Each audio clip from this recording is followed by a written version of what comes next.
Hello everyone, just a heads up that this episode does contain references to sexual assault and rape, and some stories of war crimes and violence which can be hard to listen to. Some of these events include children, and I realise that in particular can be distressing for some people, so I wanted to say that up top. I realise that this show does necessarily have to cover some horrible things, and this episode is one of those. Okay, thank you.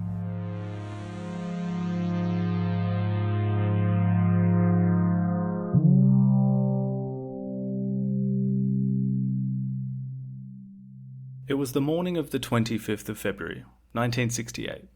About 3 weeks had passed since the beginning of the Tet lunar holiday, and with it the massive surprise offensive that the North Vietnamese and Viet Cong had orchestrated. The fighting since the end of January had been, at least initially, shocking, and as we saw in the last episode, it was widespread across South Vietnam.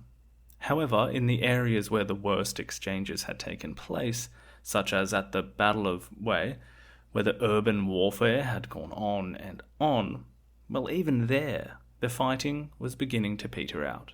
In fact, it was on this same day, the 25th of February, that the flag of the National Liberation Front, the Viet Cong, this was the day that flag that they had hoisted and flown over the old imperial citadel in Hue for weeks, well, it was finally taken down and replaced with the South Vietnamese one. So even there, the worst was over, although the mass graves were beginning to be discovered. But elsewhere, the United States and her allies across South Vietnam were working on reclaiming anything and everything that had been lost, or indeed chasing down those that had dared to challenge them so audaciously. And it was within this atmosphere that around 65 miles southeast of Hue, not too far from the beautiful coastal city of Hoi An, was a village called Ha Mai. That morning, at around 10 a.m., a young girl, Nguyen Thi Bon, was in a small crowd, listening to a passionate speech via a Vietnamese interpreter. It was being delivered by a commanding officer of the 2nd Marine Division of the South Korean Marine Corps, also known as the Blue Dragon Division. The Republic of Korea would end up sending a few 100,000 troops to Vietnam to support the United States war effort. They joined a kind of motley crew of allies who had decided to help out, including those from my own country, Australia, as well as New Zealand, Thailand, and the Philippines, all with their own sort of varied reasons for joining in as they did. Now, this commander, sitting in a chair at a table that had been organised in a kind of flat area, the middle open space between two sub-hamlets which comprised the village. Now, he was particularly animated that morning in Ha Mai, as if he was really handing down a lesson. And the speech felt as if it was going on, and Nguyen Thi Bon began to wonder when, eventually, the Korean soldiers, who had been through her village before, when would they start giving out some candy or food or supplies or the gifts? The soldiers, with no visible heavy weapons or arms, were also moving around with some intent in the background. But of the 75 or so villagers that had been forced to congregate together to listen, many simply felt that this performative aspect of their lives, having to stop what they were doing to gather around and listen to someone from another country lecture them about the war effort or their supposed role within it, then get their token of appreciation with, this gesture, some kind of gift. It was just what it was. Another morning in the American War. That being said, it had been a chaotic month or so. These villagers who had attempted to find the stability and ebb and flow of their lives, trying to celebrate in the Tet lunar holiday a few weeks ago, well, they had been initially interrupted as the Viet Cong needed their village for their own war effort, the Tet Offensive. Ha Mai had been used as a staging area to attack nearby Hoi An. And this was the other side of the coin. This was the other example of how things were now, with rival interests contesting for the nation, viewing this village, their lives, as either a C in which to conceal and nourish their insurgency, or, conversely, a dangerous swamp in need of draining in order to cut off the support and cover for these hidden enemies. As the South Korean commander continued his speech, and the interpreter continued interpreting it, one of the villagers whispered uncomfortably loud enough for at least a couple of the people around them to hear, "What if they're going to kill us?" The response shut it down quickly, filled with belief and reassurance. "Don't be ridiculous. Also, don't say that. You'll give us bad luck." Another person chimed in. "They just came to give us food. Believe me. Believe it." The Blue Dragon Division commander got up from his chair, put it under the table he had delivered the speech from, and walked away from the crowd of villagers that had been assembled to hear him.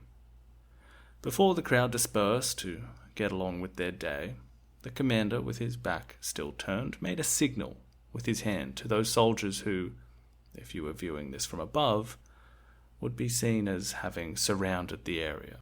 Machine guns that had been set up, concealed in nearby bushes, accompanied by grenade launchers, were immediately unleashed on the defenseless civilian crowd of mostly women, teenagers, the elderly, and children, including infants.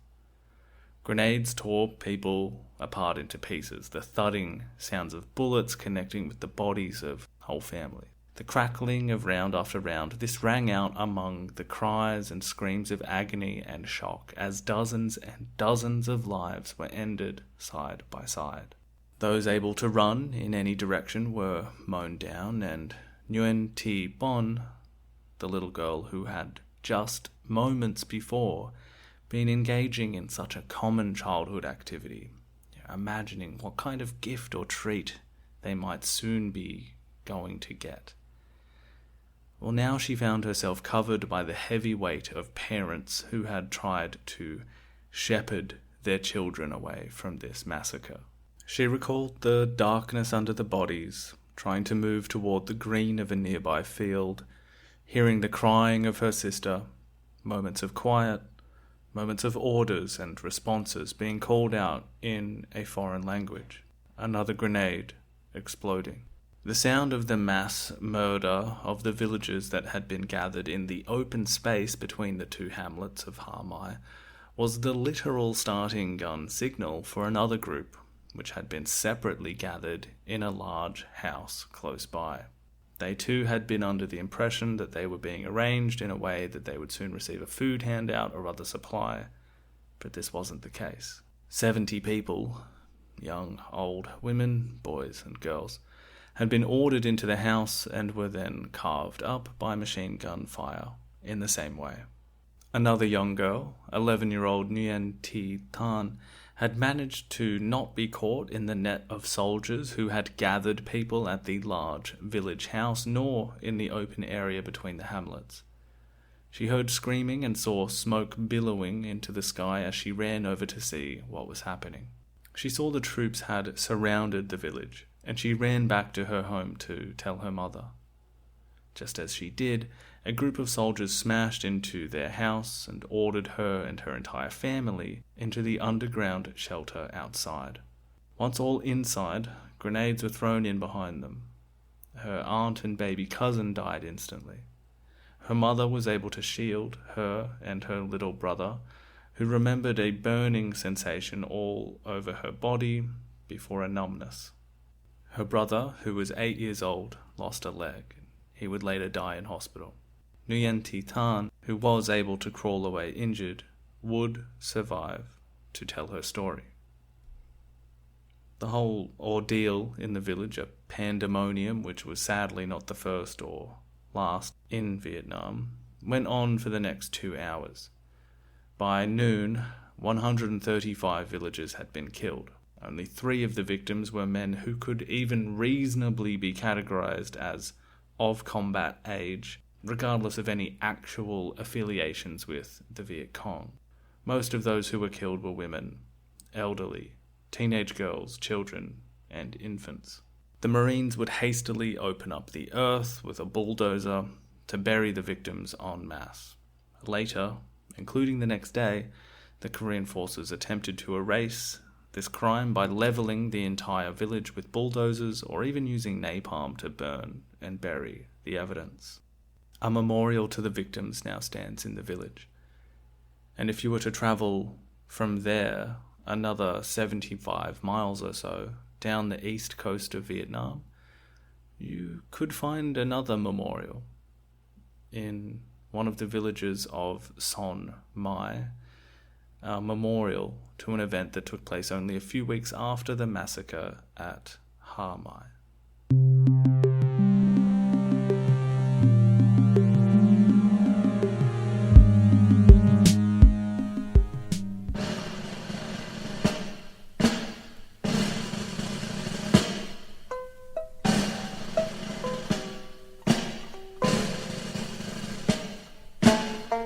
Once upon a time, there was a little boy who wanted to grow up to be a soldier and serve his country in... Hello everyone, welcome back to In the Shadows of Utopia. This episode is a follow-up to the coverage of the Tet Offensive we covered in the last episode, and this one will focus more on the American side of things, in particular the circumstances leading to and the events of what is known as the My Lai Massacre. As always, a massive thank you to those who have decided to help out the show via Patreon or PayPal, like a one-time donation via PayPal or an ongoing donation via Patreon, which can be as little as $2 a month. This is of particular importance to me at the moment, but what I'll do is communicate some of that in a standalone message soon, along with some updates and some big news. I will also just quickly reiterate that this episode does contain graphic descriptions of some distressing events, and even when I was researching this, following the paths of that research to sort of original documents, photos, testimonies, I found myself quite confronted and needing a break a few times from what I was doing. I guess my understanding of My Lai had always been left on a somewhat blurry resolution of the events that took place, and going out of my way to make those details clearer was certainly an interesting historical exercise, but quite miserable at times as well. But for this episode, this sort of aftermath of the Tet Offensive, or what we'll probably just call the My Lai episode, I thought about how we could do it, how we could start. A lot of books about the Vietnam War or documentaries, they'll kind of talk about My Lai sort of when it was uncovered in the media about a year after it had actually occurred. So I thought we could do it that way, but following on from basically what we do with the show, I felt it was maybe better to just go from start to finish, take you through how it happened, what happened before, how we got there, and the very close aftermath before it gets sort of this wide media coverage in the United States. Now, this kind of human tragedy, this disaster, it reminds me, I was reading a book a few years ago about the sinking of the Titanic, and the author made it very clear that what happened there in that sort of industrial disaster, what happened that night, it relied on not just one thing going wrong, like, iceberg, not enough lifeboats, but it was so many things that had to come together, click into place just at the right time to produce a disaster of that kind of proportion. And what I see in My Lai is some similar things, like so much had to go into what happened there to produce something quite so disastrous. I also realize My Lai is kind of one of those things that does come to mind when people if you say the Vietnam War, for a lot of people that will bring up associations with My Lai, so a lot of people kind of know the details, but the whole point of this podcast is sort of to be able to bring people along for this history that might know nothing going in, as well as give something to those people that consider themselves to know a lot. So, like I said before, we are going to follow the story from the start, And I hope that intro with the massacre at Ha Mai, committed by the South Korean Marines, I hope that sort of, it's just a few weeks prior to My Lai. So I hope that gives a sense of what the tone is, the atmosphere in South Vietnam at this time, and that'll set us up for the rest of it. Now, as we did in the previous episode with the massacres at Hue by the Viet Cong and the North Vietnamese, and long-time listeners will recall we did mention a similar event in the war with the French, the massacre at My Trac village. This is a sad, horrible thing, and as I said before, it's made even sadder by the fact that it's not unique. But regardless of whether it's unique or not, there is something about My Lai and how it happened that does separate it. And one facet of that might be that we do know so much about what happened there. It does make My Lai an incredibly important part of this whole story. And I think as this will perhaps be our last episode that will exclusively deal with events outside of Cambodia, I do think, as I said, it's an important thing to focus on and spend at least an hour or so discussing and explaining and bringing into this wider context of the Cold War in Southeast Asia. So here we go. Once upon a time, there was a little boy who wanted to grow up to be a soldier and serve his country in whatever way he could. He would parade around the house with a saucepan on his head for a helmet, a wooden sword in one hand, and the American flag in the other. As he grew up, he put away the things of a child, but he never let go of the flag. My name is William Calley. I'm a soldier of this land. I've tried to do my duty and... Okay, so let's just reacclimate ourselves to the mission in South Vietnam. We'll look to do that specifically from the military point of view and from a US military point of view rather than the South Vietnamese one. So where are we at toward the end of 1967, just prior to the Tet Offensive? Well, let's just say there was a confidence. General Westmoreland, sort of in charge of the whole thing, that year in 1967, he said that the kind of attritional nature of the war that they were waging was starting to pay off. He told the National Press Club in Washington that, quote, "I'm absolutely certain that whereas in 1965 the enemy was winning, today he is certainly losing," end quote.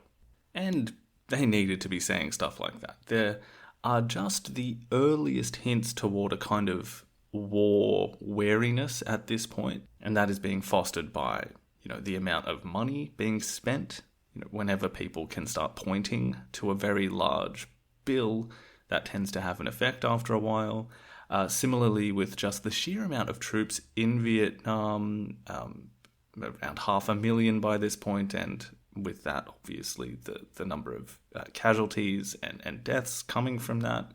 So it creates a point, a sort of a tipping point on the balance where a stalemate is not really good enough anymore and can't be sustained forever. Now, we just mentioned 500,000 troops. So who are these troops? Well, I don't think we've really touched on this in the show, but President Johnson had been relying on the draft in order to have these hundreds of thousands of troops over there. And most people are vaguely aware of how that works. You can basically get a letter in the mail saying, hey, report on this date for induction into the army. Now, there were lots of exemptions, people that were in college or had certain jobs or were married, but there was also an incentive to volunteer for the army for a 4-year stint or something like that, because then you can kind of choose where you want to go. There are certain perks, certain career outcomes that you might get. But if you were just drafted in, you kind of had no control over that and you get less perks. You basically just have to join the army. In my home country, Australia, we had a kind of birthday ballot system. We did draft people for the Vietnam War. And this was kind of like a national lottery with, like balls in a basket that you would use for, bingo. I checked out how I would have done, and my birthday, the 5th of March, I would have been called out on the very first ballot done in 1965. Anyway, by the late 60s, in the period we are talking about in this episode, the vast majority of infantrymen in Vietnam were draftees. They were younger than the average person enlisted into, the Second World War, and if you look at the stats, it worked out that this basically meant that the less education you had, the more likely you were to be enlisted to see combat in Vietnam. From that, it's not too much of a stretch to see the class and racial consequences of what that will mean. So people from poorer backgrounds tend to have less education and therefore would be more likely to be enlisted. Similarly, the wealthier you were, the more likely you were to be already in a job that would exempt you or college or have some other advantage that would mean you would probably be less likely to get called up. Now, what comes along with drafting in this many troops like this is that you similarly must support that number with junior officers and non-commissioned officers. Now, I'm not a huge military history guy, nor a huge military knowledge guy generally, so forgive me if I'm a bit vague on some of the detail here, but William Thomas Allison wrote a very useful book about My Lai that we will use a lot in this episode, and he does provide some of the context around the troops themselves that will be involved in this. So he suggests that as you build up these forces of tens of thousands, hundreds of thousands of troops very quickly, you need to support that structure by also creating the tiers of the military just above these drafted troops that will be training personnel, as well as leading missions and stuff like that. Basically, it's well enough to just create a massive draft army out of nothing, but then you have to create a massive amount of officers for your drafted army.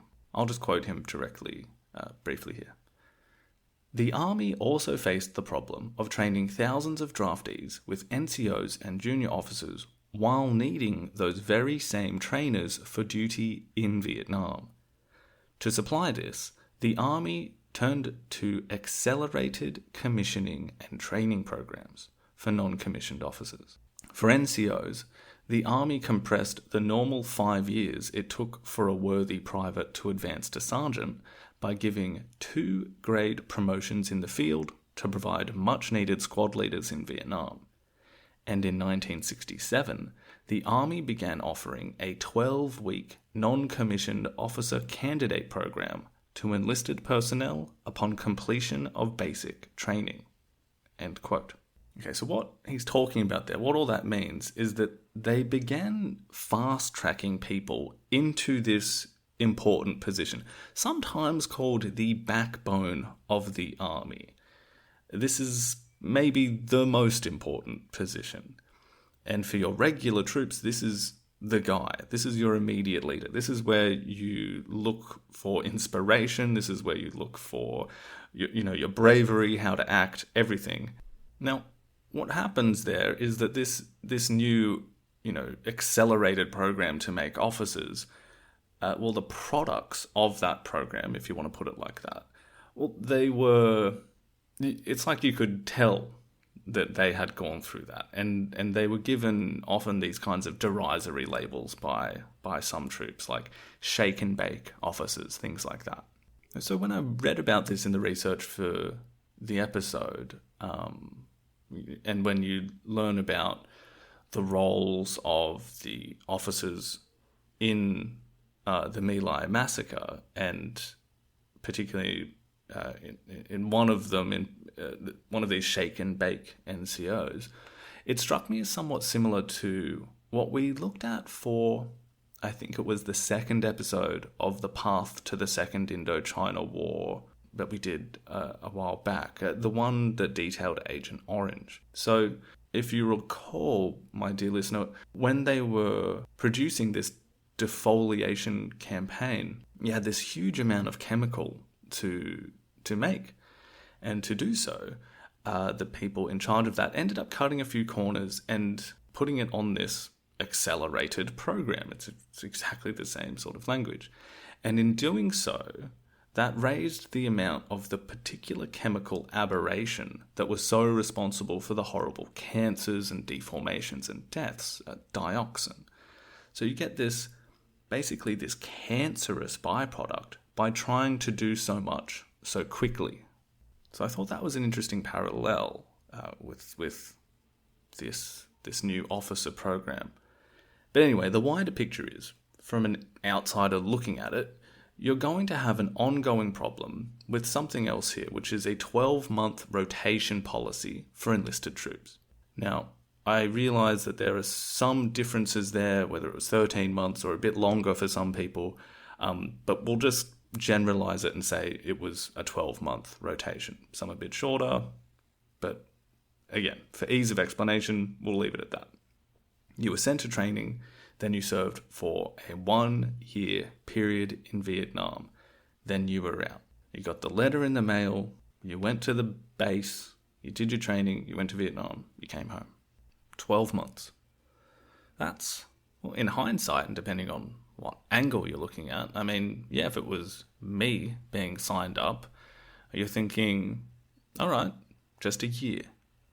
And that was the experience of pretty much everyone that went. It was almost like a prison sentence, counting down the days, day by day. Everyone knew exactly when they were getting rotated out. From the government and army perspective, you've got a handful of positives, and they were pointed to create the system in the first place. But generally speaking, it was an idea that it would be less psychologically damaging to have this brief stint as opposed to a longer one.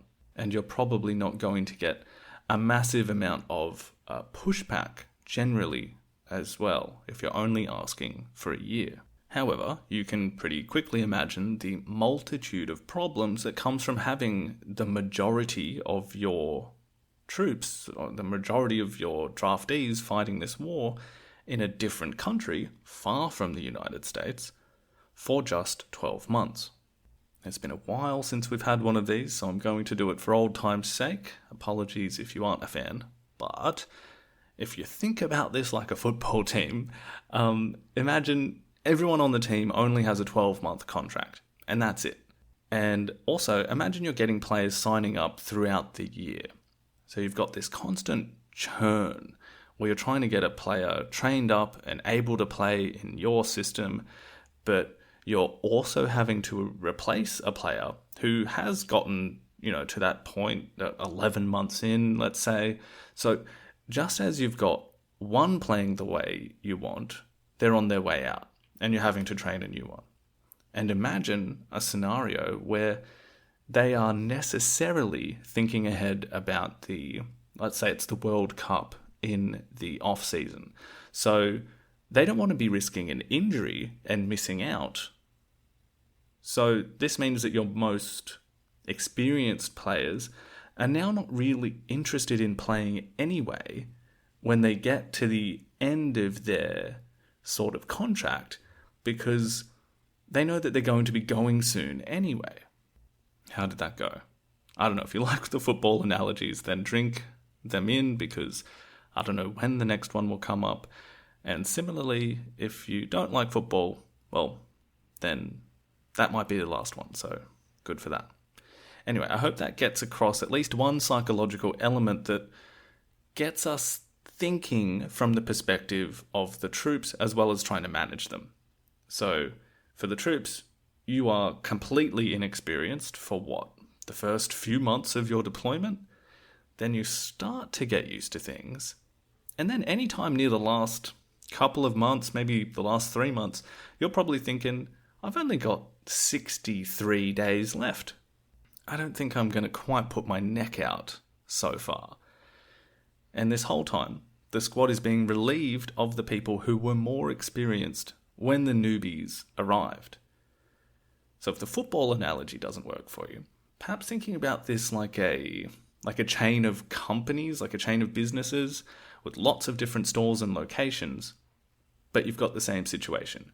Constant churn, constantly trying to fill gaps and share the limited amount of experience that, you're trying to share that around at different stores. So one person has got to get used to a new manager, then there's a new assistant manager, half the staff is barely trained, a few of the staff are very well trained but don't really feel like working, and a lot of people, their contracts are up just out of nowhere too.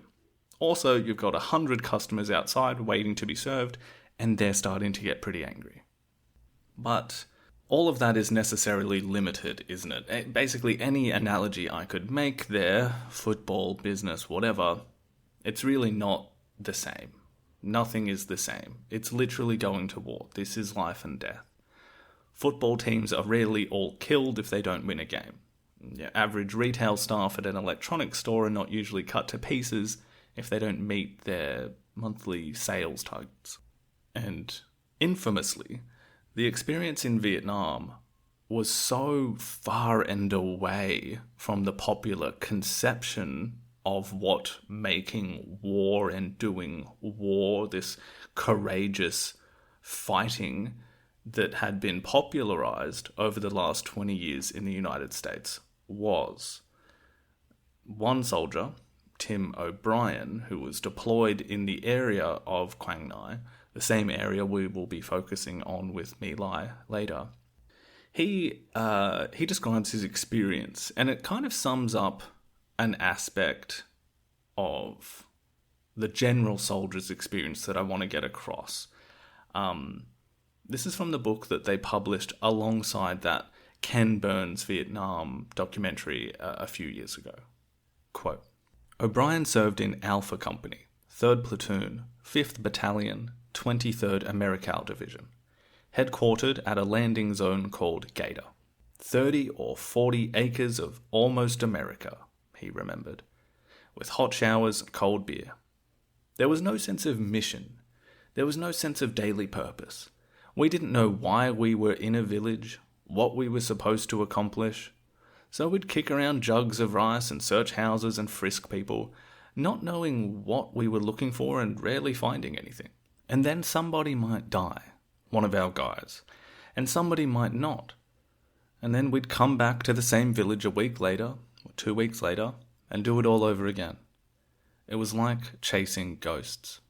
An American personnel carrier accidentally crushed one man from O'Brien's company. An enemy grenade skidded off O'Brien's helmet and exploded, wounding a GI standing a few feet away. But mines and booby traps were the greatest menace, he remembered. Somewhere around 80% of our casualties came from landmines of all sorts. I'd always thought of courage as charging enemy bunkers or standing up under fire. For me, just to get up in the morning in Vietnam and look out at the land and think, in a few minutes I'll be walking out there. And will my corpse be there or there? Will I lose a leg out there? Just to walk through Quang Ngai day after day from village to village and through the paddies and up into the mountains, just to make your legs move, was an act of courage that if, say, you were living in Shu City, it wouldn't be courageous to walk to the grocery store or down Main Street and just have your legs go back and forth. But in Vietnam, for me, just to walk felt incredibly brave. I would sometimes look at my legs as I walked thinking, how am I doing this? End quote. So I think that goes a long way in giving us a real first-person example of what they remembered, and it helps give us I guess it reinforces what many of us might have as this general idea of, what it was like. Real fear, real knowledge that something unseen could do some kind of horrible damage to you or someone you knew. And I was trying to search for examples, ways that we could try and share in that experience for the vast majority of us that have no idea what that would be like. And one that came to mind that perhaps you, my dear listener, and I can compare it with is something called thalassophobia. That's a fear of the ocean or deep water generally. Trying to think of something, a fear, that you can literally be dropped into and that you would have to physically move around in. I grew up on the east coast of Australia, very close to a beach. But no matter how much time I spent in the water, I always had a bit of anxiety when I couldn't see the bottom, or when I had my back turned. The idea that there was something coming from behind or from beneath. It probably didn't help that I'd seen all the Jaws movies before the age of 10, but whatever. I actually still carry something like it today. I think I'm never truly comfortable swimming in lakes or something like that with a real dark water. Something might touch your foot. Probably a contributing factor as well, but when I was a kid, I also saw my father break both of his heel bones when he jumped into some water that was too shallow. So maybe there's some complex childhood stuff there, but we don't need to get too deep into that, pardon the pun. Like, maybe you have some other similar kind of anxiety or fear like that you might be able to compare with this soldier's experience in Vietnam. Maybe it's closer to or further from mine on the spectrum or whatever, but it's something that to help you imagine just how far out of your comfort zone you are. You're in the paddies or the jungles or the hills of Vietnam. You're in enemy territory. You know that anyone could potentially be an enemy. You know you might step on a trap and lose a leg, or a sniper might shoot your friend in the face. And you've seen it. You've been served that trauma, and you're having to live through that exposure day after day. And you're counting down the days until you don't have to anymore. If it was my fear out in the ocean, it would be like having to go out into the middle of the sea every day and just go for a swim. And then, you know what, maybe you do start getting used to that fear. But then you literally see someone get eaten by a shark. And then the next day, guess what? Back in the boat, out to the middle of the sea, back for another swim. And remember, for the soldier, you probably didn't exactly volunteer to be here. The one thing that might have been sold to you is that you were helping the people of South Vietnam, but the people you are seeing in the villages don't really look at you like you're helping too much. I guess I'm saying all that, even though it's just a sliver of the experience of Vietnam and a generality so wide it borders on cliche, but I say that to just get across the idea that it's not an enviable position to be in. And as we heard from Tim O'Brien just before, this was a thing where he was shocked to even see his legs moving and walking some days whilst on patrol. So I hope that, gets us sort of in the mind space of the general infantry side of things and how we can kind of relate that anxiety, that constant experience to the 12-month deployment cycle as well, where you've got the inexperience and then you've got the psychology of just wanting to leave, and you've also hopefully gotten a bit of a handle on the practicality of how all of this is working from a military standpoint. But I also introduced us to the shake and bake program, right? The officer side of the equation. So just like the 12-month deployment was for the general infantry, we also actually have a similar system for officers, shake and bake or not. Just the general officer class in Vietnam was going through a similar kind of effect. So for officers, the standard tour included 6 months in the field and then another 6 months in a kind of off the front line kind of thing. I'll quote Bill Thomas Allison's book on My Lai again here. Quote, "Consequently, the army took an officer off the line just when he ideally became effective. The few proponents of the 6-month period in the field argued that after 6 months, field officers suffer from exhaustion and begin to make poor decisions. Many more officers, however, rejected this, saying that just when they got the hang of commanding in the field, their time expired, resulting in companies and platoons becoming training units for inexperienced officers rather than operating as veteran fighting units." End quote. He goes on to suggest that there was a career advancement angle to this too, where you can swing in, get your 6 months, get your combat experience in that 6 months, then 6 months staff experience, stamp, then move on to bigger and better things, having done your time, as it were. I'll quote that same book again here. "This ticket punching did little for the morale of enlisted men struggling to survive 12 months in the field." As John Paul Vann, a seasoned Vietnam hand in both combat and pacification, apparently quipped, "We don't have 12 years experience in Vietnam. We have 1 year's experience 12 times over." End quote. So that's a really great way of encapsulating it. Just when there is a level of competency, and I would say understanding, then you've already got that person out and another one starting that process again. And you've got the same thing happening with the troops. It's an absolute recipe for disaster, especially when you combine that inexperience with a wider military strategy to defeat the enemy through attrition. Now, when I say attrition, at least a few people, if you're like me, with even a passing interest in the First World War, will probably have had a little reaction to that word, attrition. There's a quote from the German side of the Battle of Verdun, when von Falkenhayn said, "They would bleed the French white." That was the strategy. And by 1968, the US strategy in Vietnam was not that dissimilar. The biggest factor in why this strategy of attrition, which just means you basically keep attacking an enemy's forces until they become so weak that they cannot feasibly continue fighting. So the reason that becomes the move is that there is never going to be a full-on invasion of the North.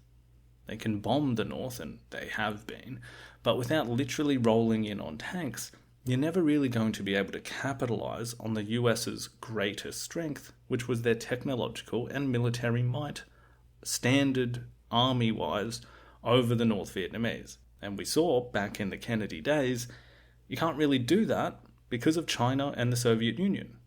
And, well, the threat of World War III and the end of the world. So, proxy war it is. And you're forced into trying to eradicate the insurgency in the South. Now, we've talked about this, it's been the theme for however many of the last episodes. The attempts to sort of corral the non-Viet Cong civilians out of their home villages into the strategic hamlets and things like that. Then you have the military aspect, the coordinated airstrikes, search and destroy missions, defoliation, trying to eradicate supply lines, shelter, transport, trying to dry up the ocean and kill the fish, to reference the proverb. In practice, this also led to some areas, those that were particularly bad with Viet Cong activity, and presumably where attempts had already been made to warn civilians with pamphlets or requesting they move to a nearby strategic hamlet. Ideally, I suppose, probably not always done, but that's the idea anyway.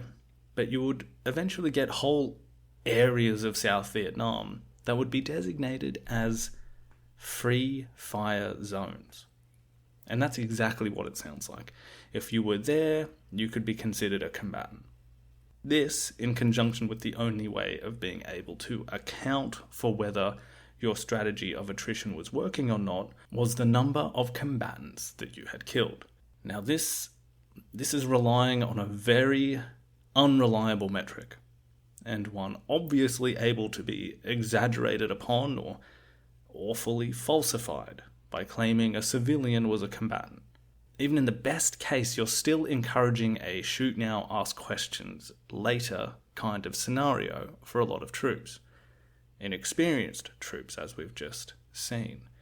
And all of this, it's simple enough to say that this was all just becoming a quite sad state of affairs. This strategy, after years of being employed, could be pointed to as perhaps the only one they had to employ militarily, which is not a good thing. But it also means that it was, in Bob Allison's words, neglecting a basic principle of counterinsurgency, which was providing security for the people in the countryside so they could in turn feel safe to rebuild their lives after so many years of war. This would help stabilise the shaky South Vietnamese government, give people something to cling on to. But instead, the whole thing became a house of cards, unstable from top to bottom. And even the US firepower couldn't be used to take and hold areas. As O'Brien said, they would take an area, clear it out, tip over jars of rice, burn hutches, whatever, leave, and then the Viet Cong would come back. They'd have to do it all again in the next few weeks. Or, like we saw with the Tet Offensive, you'd leave for a long time, and then they would pull a total surprise out of the hat, attack everywhere, all at once, major towns, cities. It was all just not really working. Alright, so that's the sad state of affairs that the US military was in South Vietnam.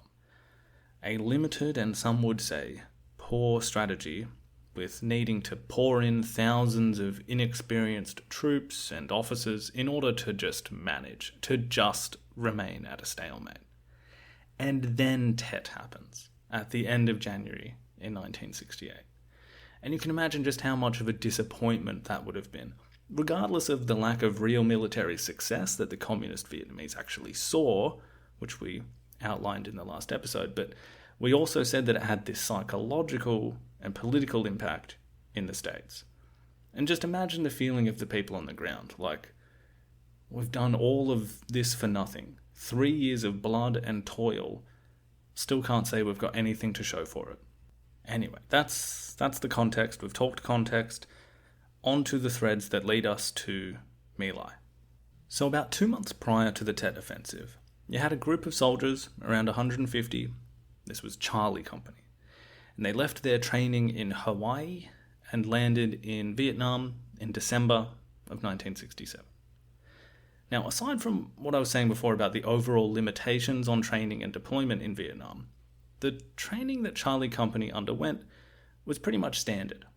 Although one report by the military I read said that even within the training, the standard 8-week training course that they're doing in Hawaii, parts of that were truncated or had to be accelerated to accommodate people that came in late or people that had to sort of leave halfway through. So it's more of the same, isn't it?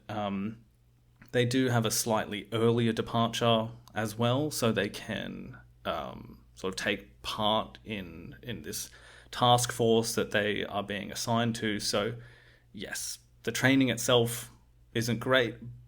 The whole thing isn't working as this well laid out machine. That means that while Charlie Company could be considered poorly prepared, I still wouldn't go as far as to say this is completely unusual. And they, like the rest, were kind of expected to be thrown in the deep end and learn to swim. But there was nothing to really indicate that they were, that much worse off than any of the other companies that had just arrived. Similarly, it was a fairly standard cross-section of ethnicities, backgrounds, education, as the majority of companies that were coming in and out of Vietnam at this point, and actually in some aspects, sort of their performance on certain metrics was higher than average here. So I say all of this to say, not too bad, not too great.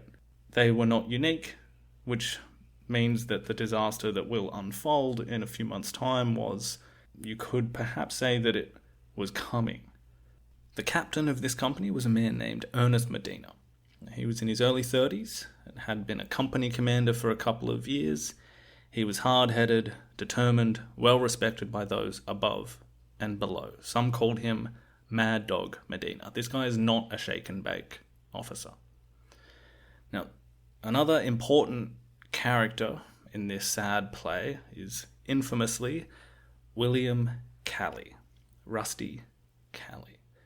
Now, he would command Charlie Company's 1st platoon during the events that we will later detail. This is the man who the song that introduced to this episode was written about, and he will kind of become the poster boy for the stereotype of the incompetent, dim-witted, racist, murdering American officer in the Vietnam War. He was not quite 26 when the events in My Lai occurred in March 1968, and he is actually still alive today. I think it's worth going a little bit deeper into his background just to frame what I do want to say about him generally and his place in this. So overall, from what we know and what he has said, we're talking about a normal childhood, middle class, grew up in Miami in the mid-40s, early 50s. Not great at school, not terrible, but, not great.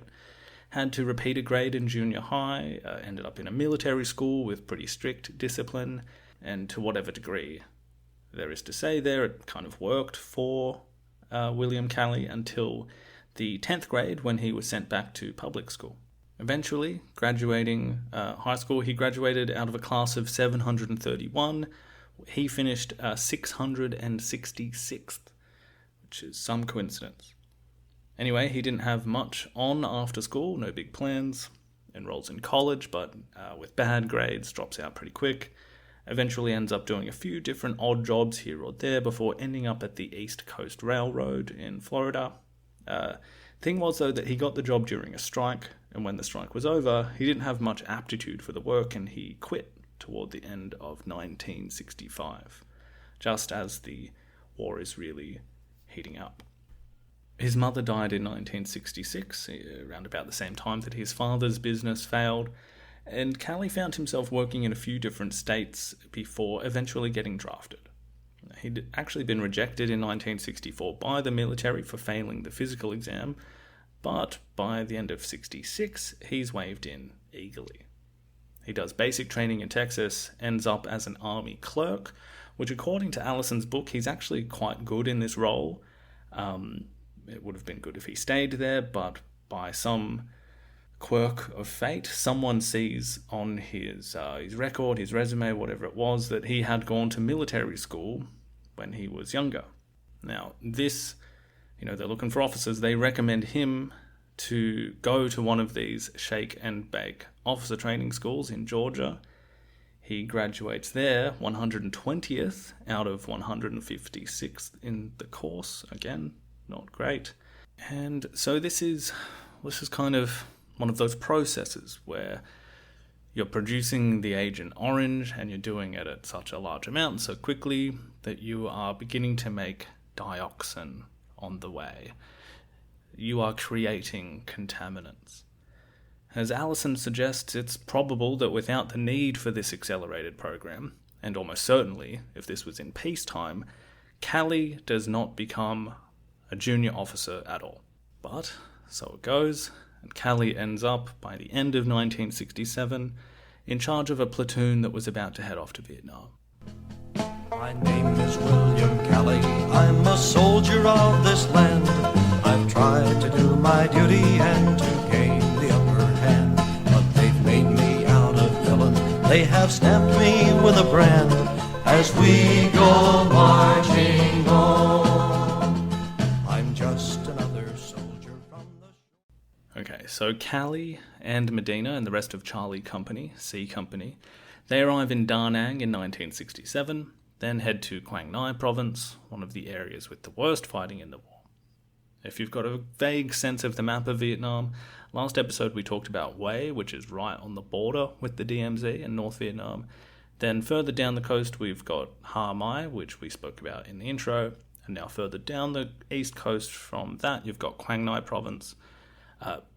All of this is in the top quarter of what was then South Vietnam. So what happens in the first few days? Well, it's kind of an orientation period, I suppose. There's a lot of latrine digging and cleaning, setting up little tents and bunkers and whatnot.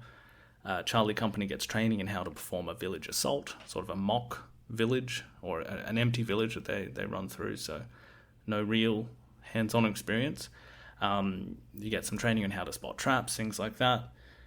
There's a sort of orientation in short-range patrols, and initially Charlie Company has very little real interaction with any enemy forces of Viet Cong. Remember, this is December 1967, so a time of sort of planning and setting up what will be the Tet Offensive about a month later. So for Charlie Company, what would you be able to say? It was quiet, maybe a little too quiet. It's also worth mentioning that while some of this on-the-spot training involved how to deal with prisoners, very little was done in terms of training the troops on how to treat civilians or refugees. There's a kind of 9 rules pamphlet, but most of the troops don't remember giving it much attention and certainly weren't being made to study it. Kind of reminded me when you've been in a job with a massive sort of health and safety laws. A lot of companies will make it a compulsory part of training. But then when you're actually on the job, it's a lot more, hey, we need to do this quickly, so I don't know why you've got the rule book in your hand. Anyway, they aren't seeing too much action in December. Things start to change in January. Again, this is before the Tet Offensive. But Charlie Company, the 120, 150 or so that make up the company, they get assigned to what is known as Task Force Barker. This is an amalgamation of units and companies to make up a 500 or so man strong fighting force with a specific goal and mission. They were going to destroy the Viet Cong 48th Battalion, which is an important and tough opponent thought to be based in the general area. Now, by this point, Charlie Company has moved to a different zone in Quang Ngai, a kind of... Allison describes it in his book as he describes it like this, quote, Charlie Company now moved northeast of Quang Ngai City to Landing Zone Dotty, LZ Dotty. Heavily defended by well-built bunkers, LZ Dotty sat like a fortified island in the middle of a Viet Cong-controlled sea of countryside. End quote. So for the first month, they'd gone about it pretty easy. This is, kind of near the beach, near the bars, not encountering any Viet Cong. This whole war malarkey wasn't such a big deal. But now they're moved into the thick of it, and they will start to suffer. Before Tet, Charlie Company is involved in nightly patrols and things like that in and around the base, basically as a security force. Generally, they are still not seeing any enemy. During the Tet Offensive, the atmosphere does change, however. But still, they're not really part of it. Weirdly, where they are, again, in this kind of island in Viet Cong territory, they weren't ever going to be the target for one of the Tet Offensive attacks. Those were for, urban areas and things like that. So the Tet Offensive there actually plays out in Quang Ngai City, closer to where they had actually first deployed. And they can pretty much see and hear the fighting going on there, but they themselves are not involved. Allison mentions in his book that it's almost as if they are in the eye of the hurricane during the Tet Offensive. Once that fighting subsides, and the 48th Battalion of the Viet Cong were involved in that fighting, and they are forced back with heavy losses, they retreat into the hamlets around an area known as Son Mai. Now, this means a few different villages that could be described as being in a larger district of Son Mai. There are differences between what the Americans called these and what the locals did, but for instance, the village called My Lai, that's what the locals called it. To the Americans, it was called My Lai No. 1, and they also called it Pinkville because it was coloured in pink on the map. And there are the equivalents of different names for the other villages in the vicinity, but in any case, intelligence suggests that the 48th was using these hamlets in this district, and they might have anywhere between 300 and 600 people living in each of these sub-hamlets that the Viet Cong are using. So they're presumed to be in these villages, using them as a base to resupply, regroup, following the Tet Offensive, and maybe even to regather their forces for another attack on Quang Ngai City. So by February, Task Force Barker is going out and looking for the 48th. They were considered to be heavily weakened after the offensive, so what was a 400-strong battalion was thought to have dwindled down to maybe 100 combatants or so. So there's this real sense of urgency to go out there and get them, to wipe them out while they still could.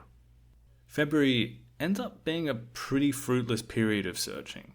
Charlie Company conducts regular patrols in an attempt to find and engage the remnants of the 48th, but they encounter shadows kind of thing. And by all accounts, these patrols are just walking around. It's like going for a very potentially dangerous walk, and then nothing will happen. So the anticipation must have been maddening when you are that inexperienced as well, and you're told that you're trying to track down an extremely dangerous, wounded animal that the 48th was supposed to represent. Think back to Tim O'Brien's description of his experience there, and I think it maps on pretty well. On Feb 12th, about a month away from the infamous My Lai operation, Charlie Company suffers a casualty. Now, the day prior, they had encountered some small arms fire, so on the 12th, Calley has them return to this area, and this time they're hit with sniper fire. Now, Calley has his platoon turn around under fire, but in doing so carelessly puts them walking across this area that puts them within aim. Consequently, William Webber, who was Calley's RTO, radio telephone operator, he's hit by a sniper's bullet, which apparently rips his kidney out, and he dies minutes later. So the first casualty is basically Calley's fault, and would have been someone he was in regular contact with day to day. This is someone that was close to him, and Webber was also someone well liked among the rest of the platoon by all accounts. So for Calley, who is beginning to be seen as kind of incompetent by some of the men, he can't read a compass or lead by example very well. Well, for him, as was the style at the time, when they get back, they've lost one of their men, he says they killed 6 Viet Cong, sort of lying in order to balance the scale somewhat with the death of Webber. Now, speaking of this first casualty, this is the letter that his parents receive from the battalion chaplain. Quote, "Dear Mr. and Mrs. Webber, please accept my deepest sympathy in the loss of your son, Specialist 4th Class William J. Webber. As a minister of the gospel, I certainly know the sorrow and the grief that you must bear in this hour, and all of us here share it with you. Your son was a dedicated soldier who loved his country and died in its service.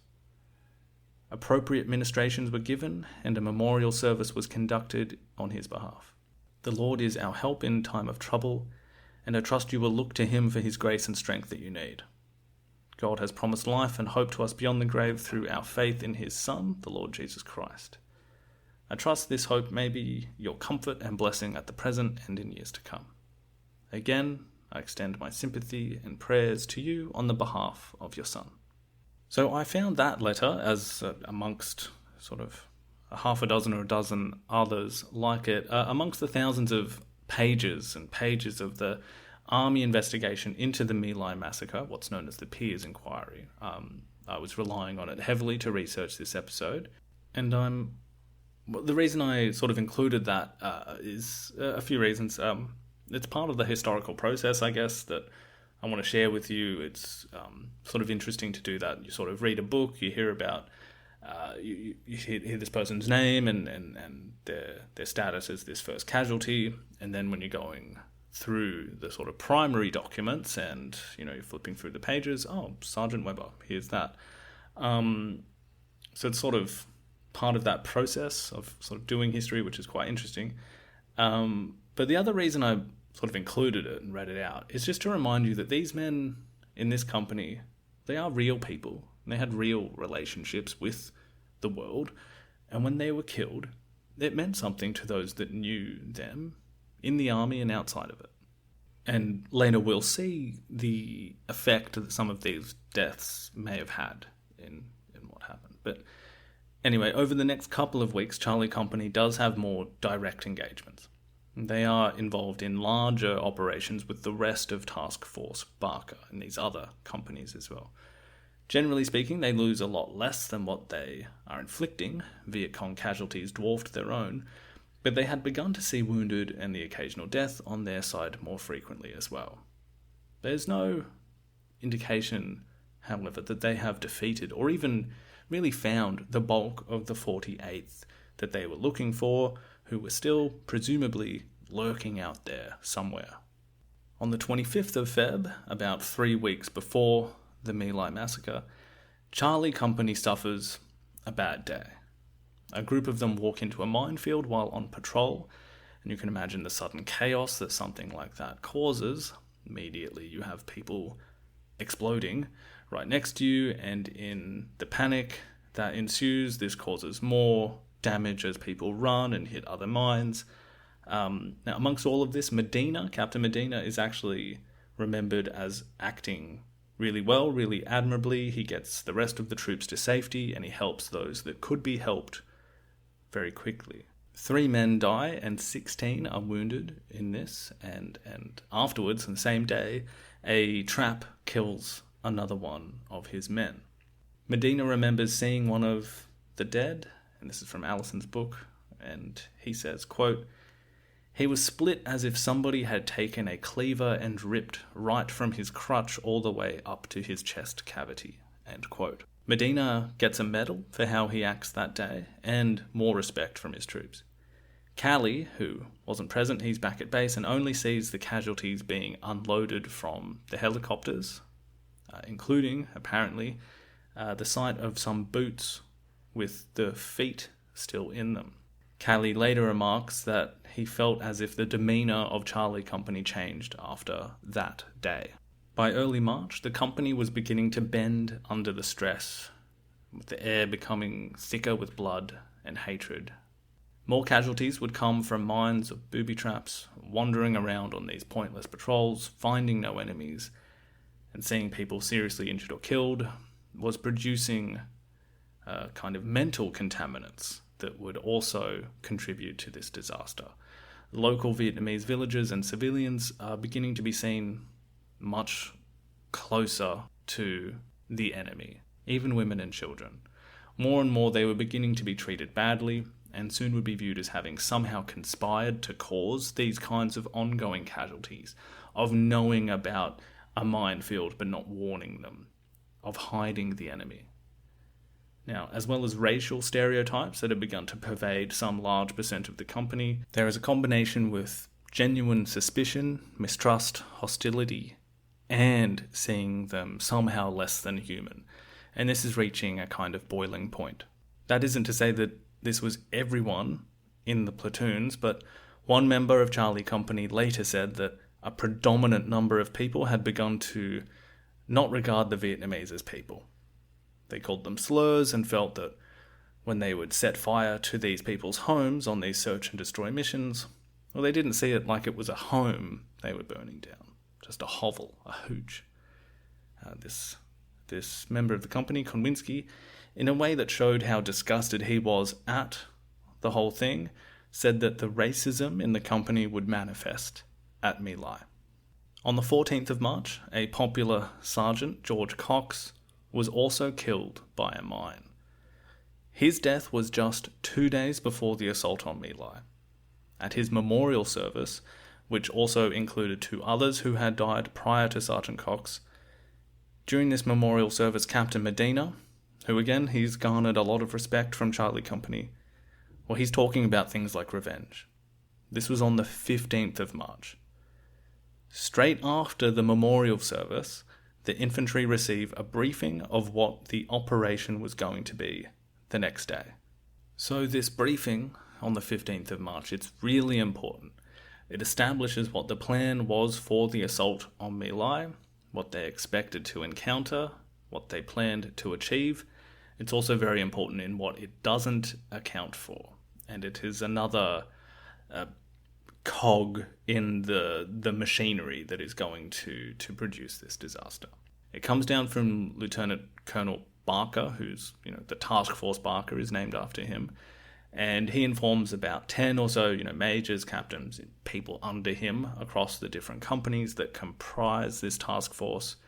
He gives them the outline of what's been going wrong, namely that they hadn't been able to grab and hold and destroy the 48th Battalion, and there was talk of being able to get them, though, to destroy them once and for all, and the intelligence had indicated that their headquarters, as well as 2 companies, so around 200 men strong this force would be, it was located in the Son Mai area, specifically at My Lai 1.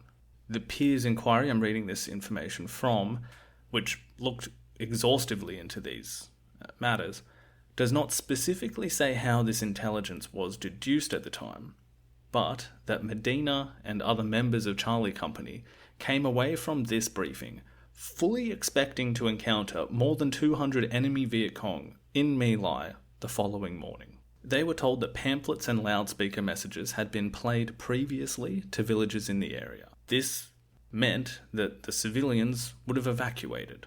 They would have been told to move away from combat areas where they might be caught by artillery or other fire.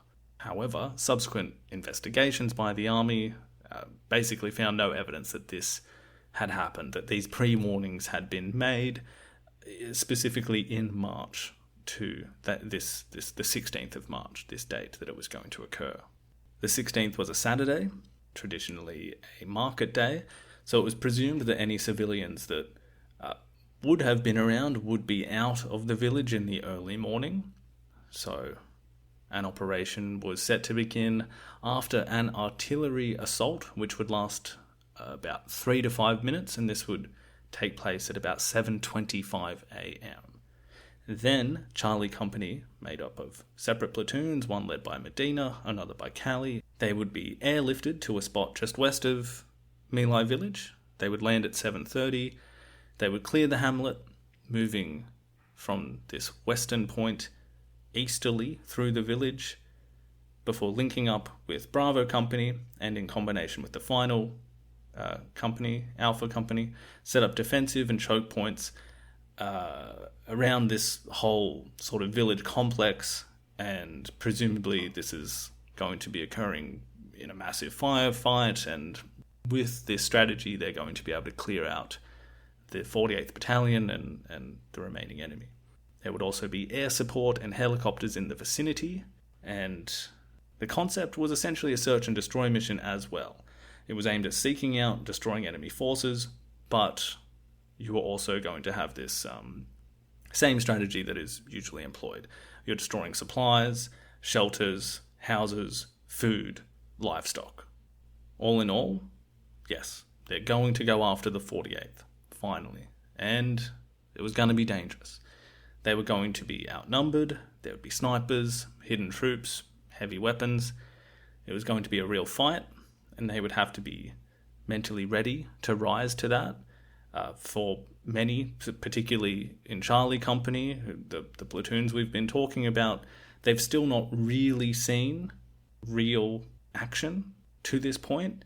It's mostly been casualties due to booby traps, minefields, things like that. But this village they were going to be into, supposed to be all Viet Cong. Nothing was to be left standing. They were, prepared for the worst, prepared for themselves or someone else to die the next day. Now, some had, given the rising tensions over the last couple of weeks, given the recent losses, given the talk of revenge, given the directions by Medina in these briefings, started to think that it was going to be an open season on My Lai the next day.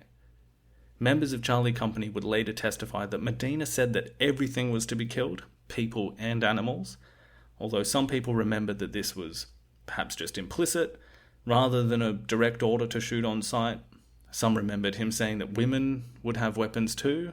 Some didn't remember this being said. Now, Calley also briefed some members. His instructions with the 1st platoon of Charlie Company went further than Medina, saying that all the men would have weapons, women would be hiding weapons as well, even the children were future Viet Cong. I guess what complicates some of these memories is that members of Charlie Company would later testify, and then this is usually happening perhaps a year or two later, but they would testify that many of them were also stoned the night before, and either during these briefings or afterwards, so perhaps that has some effect on the memory there. What no one remembers being told, however, is what to do with civilians, and what they were supposed to do with non-combatants. Here are some examples of what the troops were thinking the night before. So William Calvin Lloyd of 1st Platoon remembered, quote, "When we left the briefing, we felt we were going to have a lot of resistance, and we knew we were supposed to kill everyone in the village." Robert Wayne Pendleton, 3rd Platoon. That evening, as we cleaned our weapons and got our gear ready, we talked about the operation. People were talking about killing everything that moved. Everyone knew what we were going to do. Dennis Irvin Conti, 1st Platoon. We expected strong VC resistance. We were really expecting trouble. We were all psyched up. Tommy Moss, 2nd Platoon. It seemed like it was a chance to get revenge, or something like that, for the lives that we had lost. I'm just another soldier from the shores of USA, forgotten on a battlefield 10,000 miles away. While life goes on as usual from New York to Santa Fe, as we go marching on. I've seen my buddies ambushed on the left and on the right, and their youthful bodies riddled by the bullets of the night, where all the rules are broken and the only law is might, as we go marching on. From here in the episode, we're basically just going to do a fairly detailed account of what happened during the Son Mai operation on the 16th of March, on the morning of 16th of March. As I mentioned before the episode began, this will include some fairly grim details, so final warning. Describing what was done on that morning, over the course of about 5 hours, is, well, the word I made a point of using earlier in the episode, and what I made a point of using last time, way back when we talked about the similar massacre in the First Indochina War at My Track, is pandemonium. From the mid-17th century Latin, from Milton's Paradise Lost. It means the place of all demons. Charlie Company will arrive at around 7:30 a.m. that morning. It was still wet, still misty. Following the artillery assault that caused many of the locals, just going about their early morning work in the rice paddies, getting up to start their day around the hamlet, well, a lot of them run for cover around the dikes and into their homes or in the shelters and bunkers next to the houses in the village itself. By lunchtime, as it will turn out, somewhere between 350 and 500 people will have been killed. The vast majority of that death toll will not be military-aged men, but rather the civilians of the Son Mai villages, the elderly, women and children and infants. Okay, so let's start from the takeoff. At 7:08 in the morning, 9 troop-carrying helicopters and 2 accompanying gunships arrive at LZ Dotty. They are loaded with the 1st platoon, consisting of approximately 28 men, and an 8-man command group led by Captain Medina. And then the other helicopters are loaded with 24 members of the 2nd platoon. The 1st platoon takes off at 7:15. The idea is that there will be multiple helicopter drops of platoons into this landing zone just to the west of My Lai. As I said, artillery comes down on that landing zone, and even the helicopters patrolling the area are hitting this landing zone with machine gun fire. By this time, by the earliest point, nothing coming back at them. This artillery fire is timed to end just as the first drop off from the helicopters occurs, which happens almost exactly at 7:30 a.m. The pounding sound of the helicopters engulfs the landing zone as the first troops of Charlie Company disembark and quickly look to secure this landing area, firing immediately, widely, at places where enemies could even be conceived as hiding behind, and they take their positions waiting for the next platoons to be dropped. Again, at this point, nothing coming back at them. Still. Medina, who is on these first drops, initially declares the landing zone as cold, and the rest of Charlie Company arrives at this point west of My Lai. There is some confusion here in the record, and from what I can tell it still isn't exactly clear, but it may be due to Medina having heard on separate radio chatter that one of the helicopters surveilling the entire hamlet was shooting at a single or just a few fleeing suspected Viet Cong guerrillas. And he, based on this perceived engagement, reverts back to saying that perhaps the landing zone is not cold, it is in fact hot, once again, meaning that this is an area with enemies in it. I'll quote the Peers' inquiry into the events on that. Quote, Whether Captain Medina's orders to his platoon were based on facts or on an assumption, it seems likely that such orders, if issued, may have served as a final release for the events which followed." End quote. It's also worth just setting this up in your mind perhaps a little. What I will do is leave some maps, pictures on the website if you want to follow along slightly. Again, link will be in the description.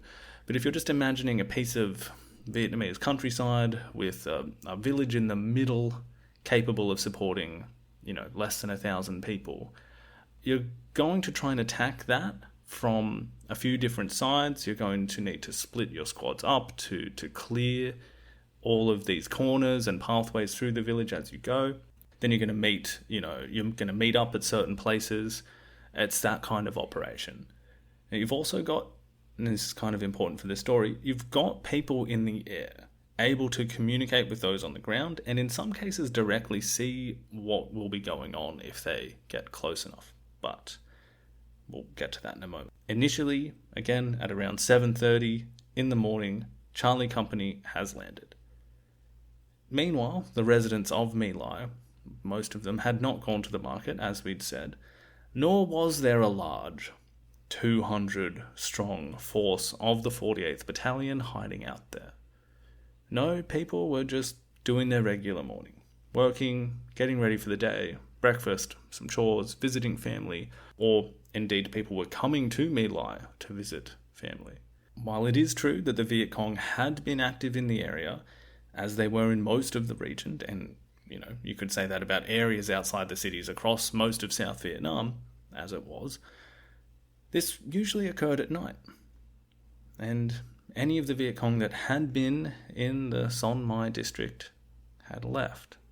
There might have just been a handful of stragglers who were trying to make a run for it that morning. Half an hour after the artillery strike had suddenly broke the peaceful morning routine of this village, Charlie Company began approaching it from their landing zone in the west.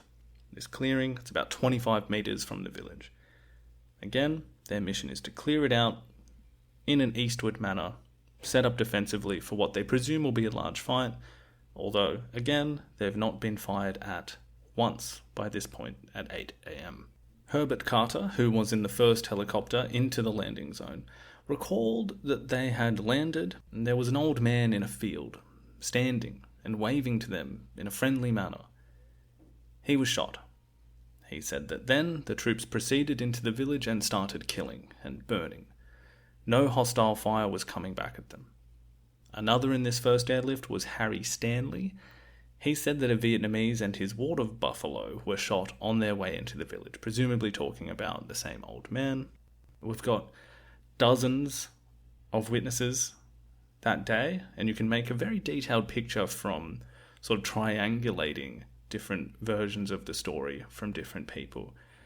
Many different viewpoints across this chaos that will occur.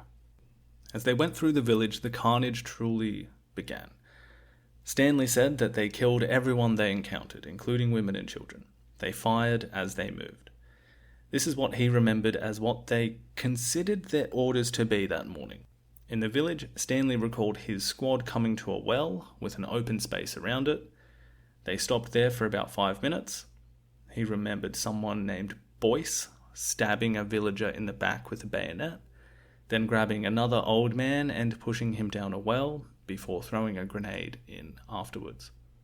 He said that someone named Lachlan brought another villager to the well who was shot in the head by someone else that he couldn't recall. He saw someone named Mitchell throw a grenade into a home. He didn't know if anyone was inside. He later saw someone named Widmer borrow Carter, that's Herbert Carter, who we first followed out of the helicopter a few paragraphs ago. He sees this guy Widmer borrow Carter's pistol and proceed to walk over to a young Vietnamese boy and within 2 feet of him shoot him in the neck, at which point he laughed. Different squads, parts, individuals of Charlie Company engaged in one or more activities on a menu of war crimes that morning. They occurred in the different villages and hamlets that made up My Lai. I'll relay a number of these recollections of that day that come from a lot of different people who were there. Another of these was Charles Sledge. He was Calley's RTO, radio telephone operator. He came out on the second airlift into the landing zone. Once in the village, he saw someone hiding in a well. He fired at the person and watched someone else fire a whole magazine into the well. Anyone seen was being shot at. From what he could see, this meant opening a door to a home and shooting everyone in it. He was separated from Calley for a while before rejoining him to go through the centre of the village. And again, this was the one known to the Americans as My Lai 4, which is where most of the most infamous horrors occur that day. We'll return to them in just a moment. In the first hours of the assault on My Lai, there was a general division between those following Medina and those following Calley and, again, Lieutenant Brooks. They split up, they join up throughout the morning at different times. But while those under Calley will become synonymous with the My Lai Massacre, all of the platoons of Charlie Company were involved with the clearing of homes and rounding up of villagers as they went, and that was all bad. They shot livestock, destroyed any food they found, like rice. They set fire to the houses as they went. There is photographic evidence of all of this. It was more or less the norm, however. It was their mission. It was carried out without quite knowing what everyone else was doing. As we said, there were divisions. Some were unable to see others, and presumably, they're only hearing gunfire and maybe thinking that there is an engagement with enemy occurring simultaneously to what they're doing, but they were under no attack. As Allison says in his book, quote, "Such tactics would have appeared normal for veterans of similar search and destroy operations, except that neither platoon received enemy fire. And they began killing men, women, and children. Some raped and sodomized young girls, mothers, and elderly women, then killed them. A few purportedly mutilated corpses, cutting off ears and even heads. Things were going horribly wrong." End quote. And so it went on. We have many people who would later recall snippets of carnage and horror from that morning. Another was Varnado Simpson in the 2nd platoon, who went through My Lai 4. They'd already killed some peasants as they moved northwest through the village. He recalled seeing a woman coming out of a hut carrying a baby. He was ordered to shoot the woman, which he did, and her baby. Private First Class Dean Fields recalled Simpson shooting the woman from about 25 feet, and then a number of troops entered the hut she had come from and killed several children who remained inside. Some children who were unaware of what was occurring had come out to ask for the kinds of sweets and handouts that the American soldiers often brought, just like those we spoke about during the Korean Marines and their massacre at Hamai. These children were gunned down as they approached as well. In this frenzy of murder, some examples take on a truly psychopathic dimension. Allison, in his book, he relays another story which I would prefer to simply quote.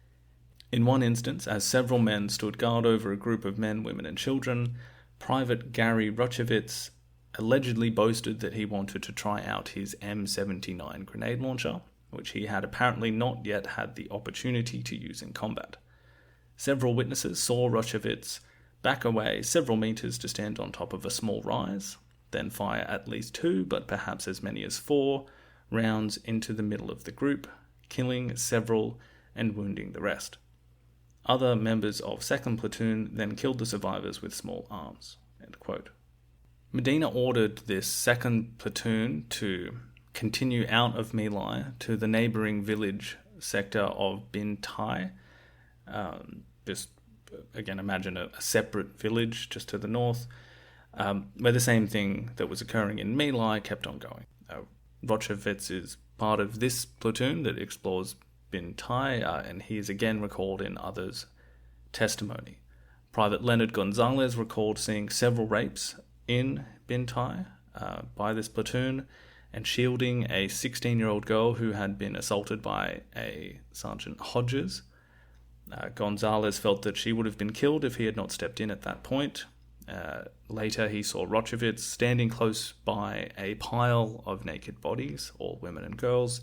He asked what had happened, to which Rochevitz replied that he had gathered them, forced them to all undress so that he could have sex with them, and when they refused, he had shot them all. By 9:30, Medina has radioed Lieutenant Brooks, who was in charge of this platoon in Bintai, and orders them to stop the killing, to burn the village and return to My Lai 4.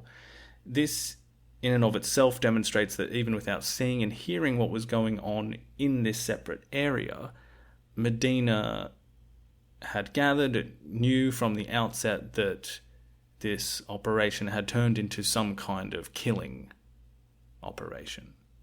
Ronald Harbell was an army photographer who was part of the search and destroy mission of My Lai that morning.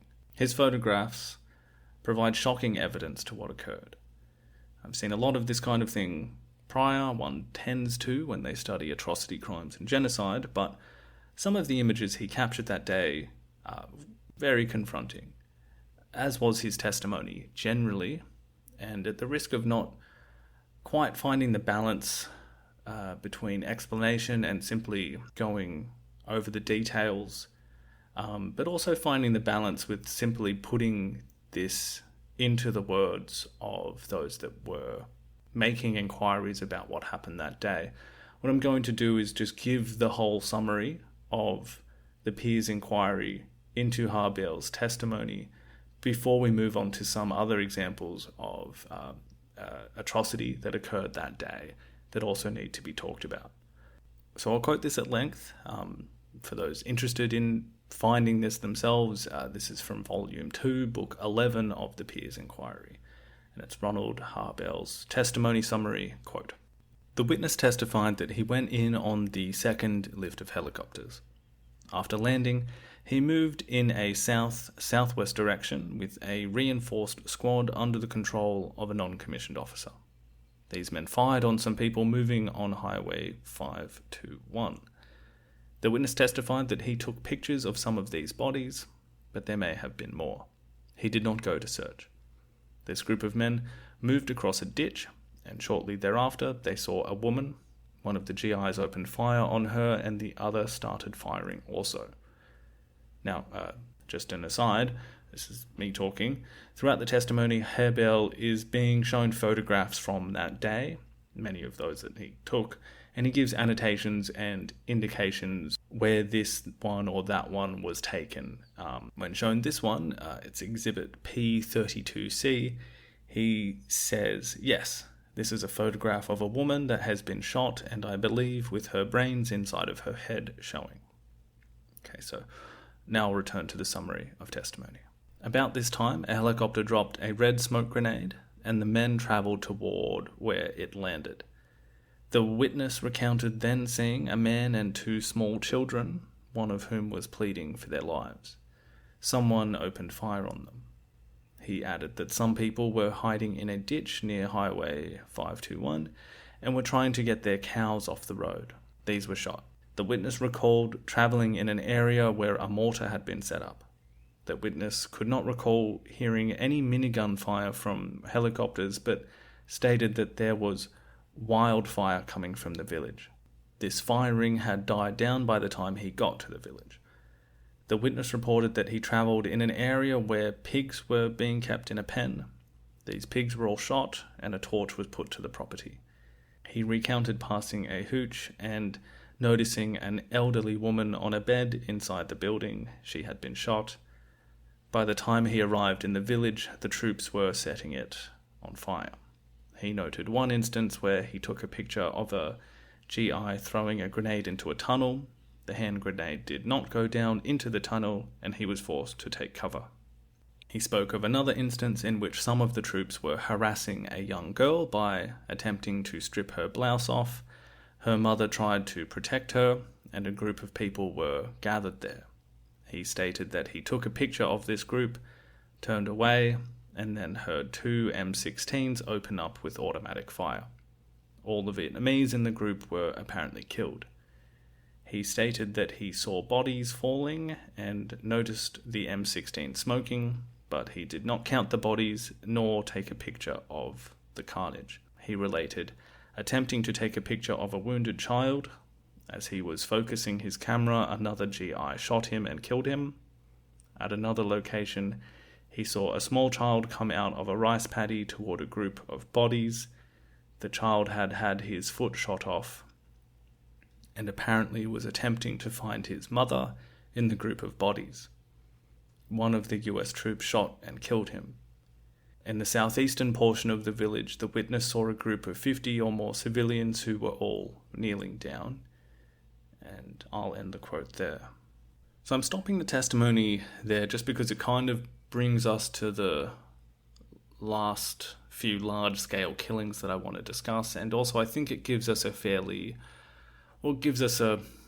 spread of what someone might have encountered, and it gives us a path that this particular group travelled.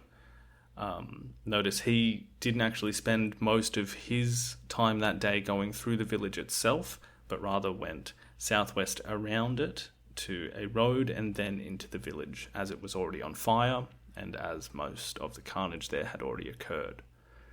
The shooting on site, regardless of age or gender or threat, the fact that no hostile fire was being received, the callous killings of children and infants, the attempted sexual assault being followed up with the killings of women and children, the elderly. In fact, it is one of the most famous photos of My Lai. It's a horrifying photo of several women huddled together and crying, a woman with a red blouse in front being held from behind. She's in utter anguish. There are a few behind her. One is carrying a toddler. The other has her child by her side. That's the photo that he is discussing. You may have seen it. When he says he took a photo and then turned away and heard machine guns fire, this is the photo that he is talking about. And this photo captures the moment just prior to the murder of these 4 women and 3 children. And yes, again, I am sorry to have to go through this with you, my dear listener. I will not lie, this has been hard to engage with for a couple of months now, and I know just as well as you do that it isn't nice to hear this, but it is what happened that day. Okay, so Harebell's testimony, I left it at the point where he was witnessing around 50 civilians who have been gathered together and are kneeling southeast of the village. So amongst the killing that day and the eastward sweep through the village itself, some of the troops in the 1st and 2nd platoons had been gathering villagers, including women and children, as they went, and they were bringing them to Calley for screening. There are 2 separate instances of a method of mass execution that happened next. The first, from what I can tell from the sketches and annotations and the various aerial photographs of the village, this is occurring just south of the village on the perimeter of it, in a slight clearing, I guess you could say, or simply where the perimeter of the houses sort of ends. So yeah, I believe this is the area that Harebell is talking about, what we ended his testimony on.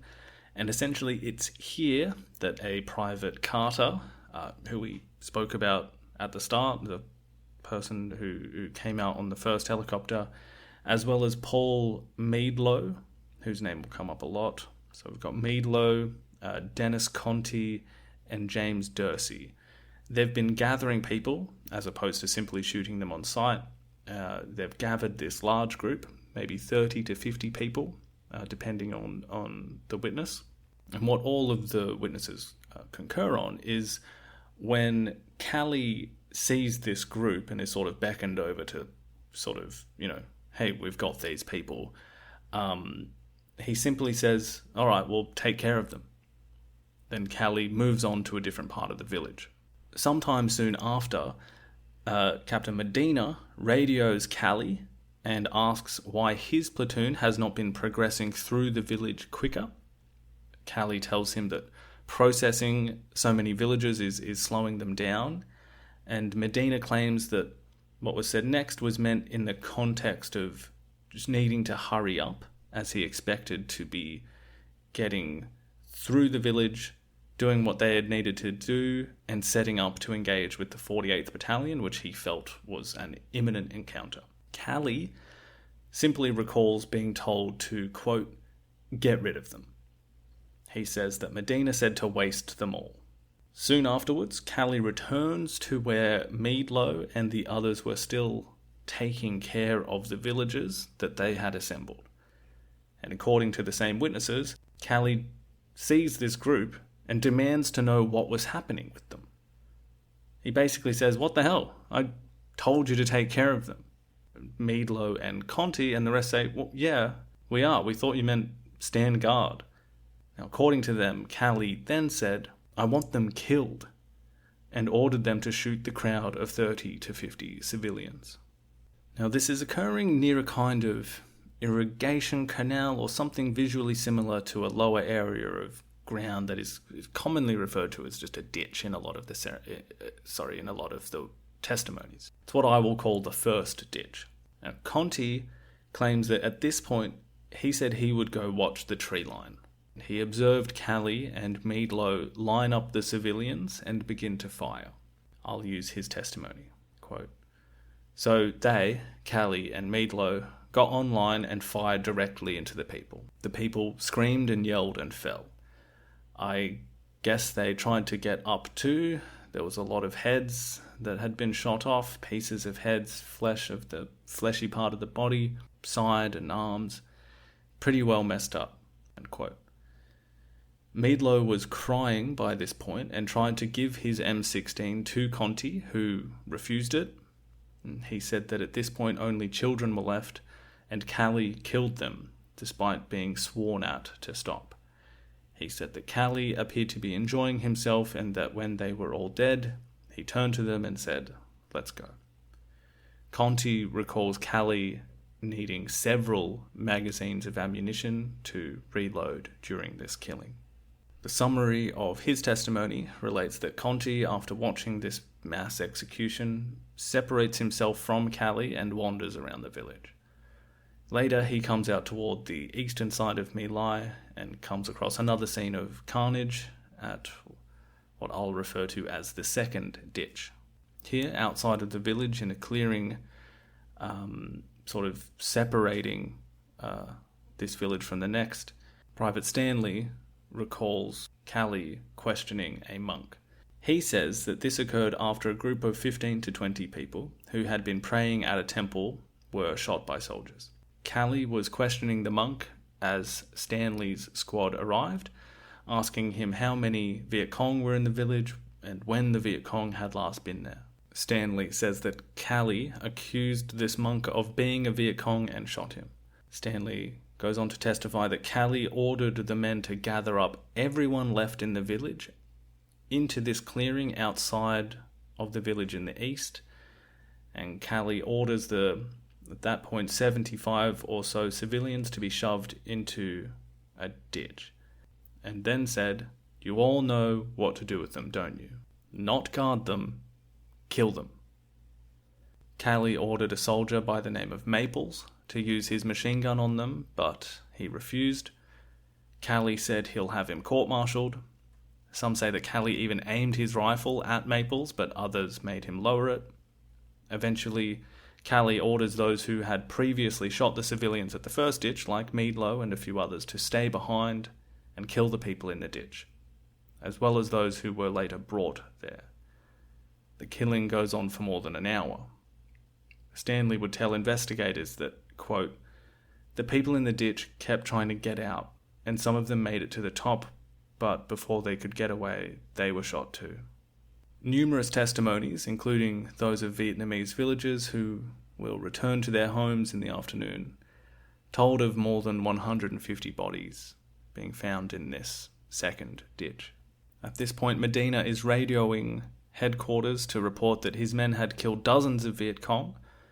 In reality, the morning had seen hundreds of civilians killed or raped, and Charlie Company had encountered no enemy fire. By this time, with the mass murder occurring in the second ditch on the eastern side of the village, it's around 10 o'clock. Captain Medina and his platoon have come through the western side of My Lai. They've seen several areas covered in bodies, including the first ditch south of the village. He, by this point, is well aware of what has occurred and what is occurring, and he himself is setting a certain tone. Remember before I had said that there was air support in a few different ways. So there's commanders sort of further away in helicopters, as well as gunships, things like that. Now, piloting one of these armed helicopters was Warrant Officer Hugh Thompson. He's been flying over the Son Mai hamlets for the last hour or so, and has begun to see the clear evidence of Vietnamese casualties. Roads and trails are piled with bodies. As we've said, there is also no sign of Americans being fired upon or engaging with the enemy. Allison says in his book that it was standard practice for those patrolling the air to drop flares where they saw people wounded. This included Vietnamese so that they could be seen to by medics. They spot a woman who was wounded, and they watched as a group of soldiers, one with a captain's armband, which was Medina, approach this wounded woman. Captain Medina would later claim that she made a sudden movement, so he shot her. No one else remembers it quite that way.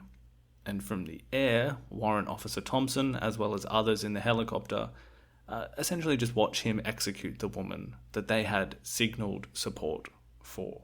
Flying from this southern edge of My Lai, Thompson then comes across the wide open area with some vegetation, trees, and paths, but this is the general area where the massacre of those in the second eastern ditch is occurring.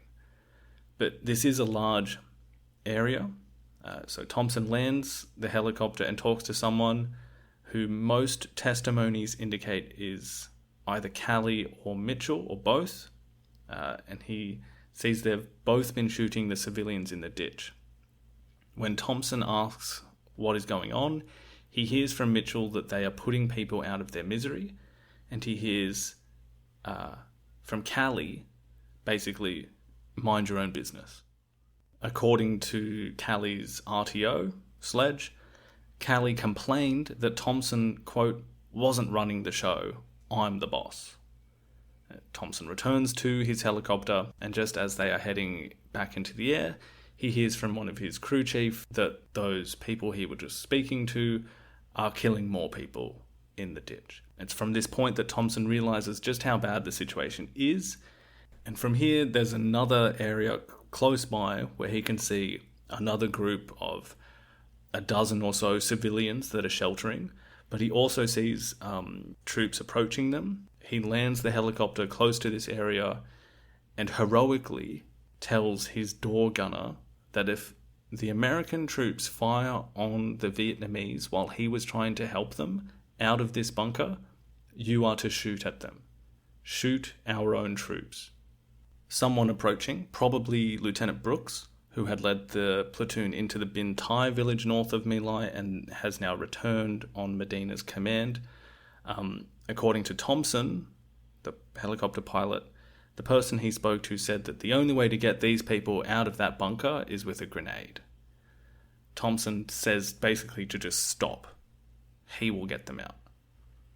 He is able to signal to these people that they will be okay. He gets more than a dozen out of the bunker, one or two old men, mostly women and children. He's able to make 2 or 3 trips with the helicopter to successfully evacuate them from the area to safety outside of My Lai. Thompson, once he's finished doing that, asks his crew if they could go back to the second ditch where they had seen Calley and Mitchell firing into the civilian mass. Some of his crew were able to inspect the area, and a specialist 4th class Andriotta witnesses what can only be described as a literal bloodbath. However, in this mass of broken bodies and death, he discovered a small girl, perhaps only 5 years old, underneath someone that he thinks was probably her deceased mother. He was able to save this girl amongst this semi-writhing pit of misery and get her safely back to the helicopter. They flew back to Quang Ngai City Hospital before returning to LZ Dotty in the afternoon. It was around this time that Carter, who I spoke about before, the first one out of the chopper, the first one we followed through the village, he's in the southern area of My Lai. This is during a break. He had given his pistol to Widmer, who we talked about earlier. Widmer had requested his pistol and killed the young boy at point-blank range. Widmer then gives it back to Carter, saying the gun was jammed. Carter, trying to unjam the pistol, shoots himself in the foot. This produced, standard calls for medics, screaming in pain, and for those around to come to this area, which is sort of in the vicinity of the first ditch from the maps I can see.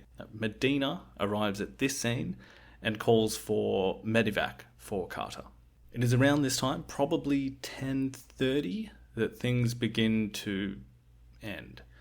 Carter is taken onto the helicopter, who, on their way out, they radio Commander Barker, the head of the whole task force, and they're asking about what are all these masses of civilian dead that they can clearly identify from the air.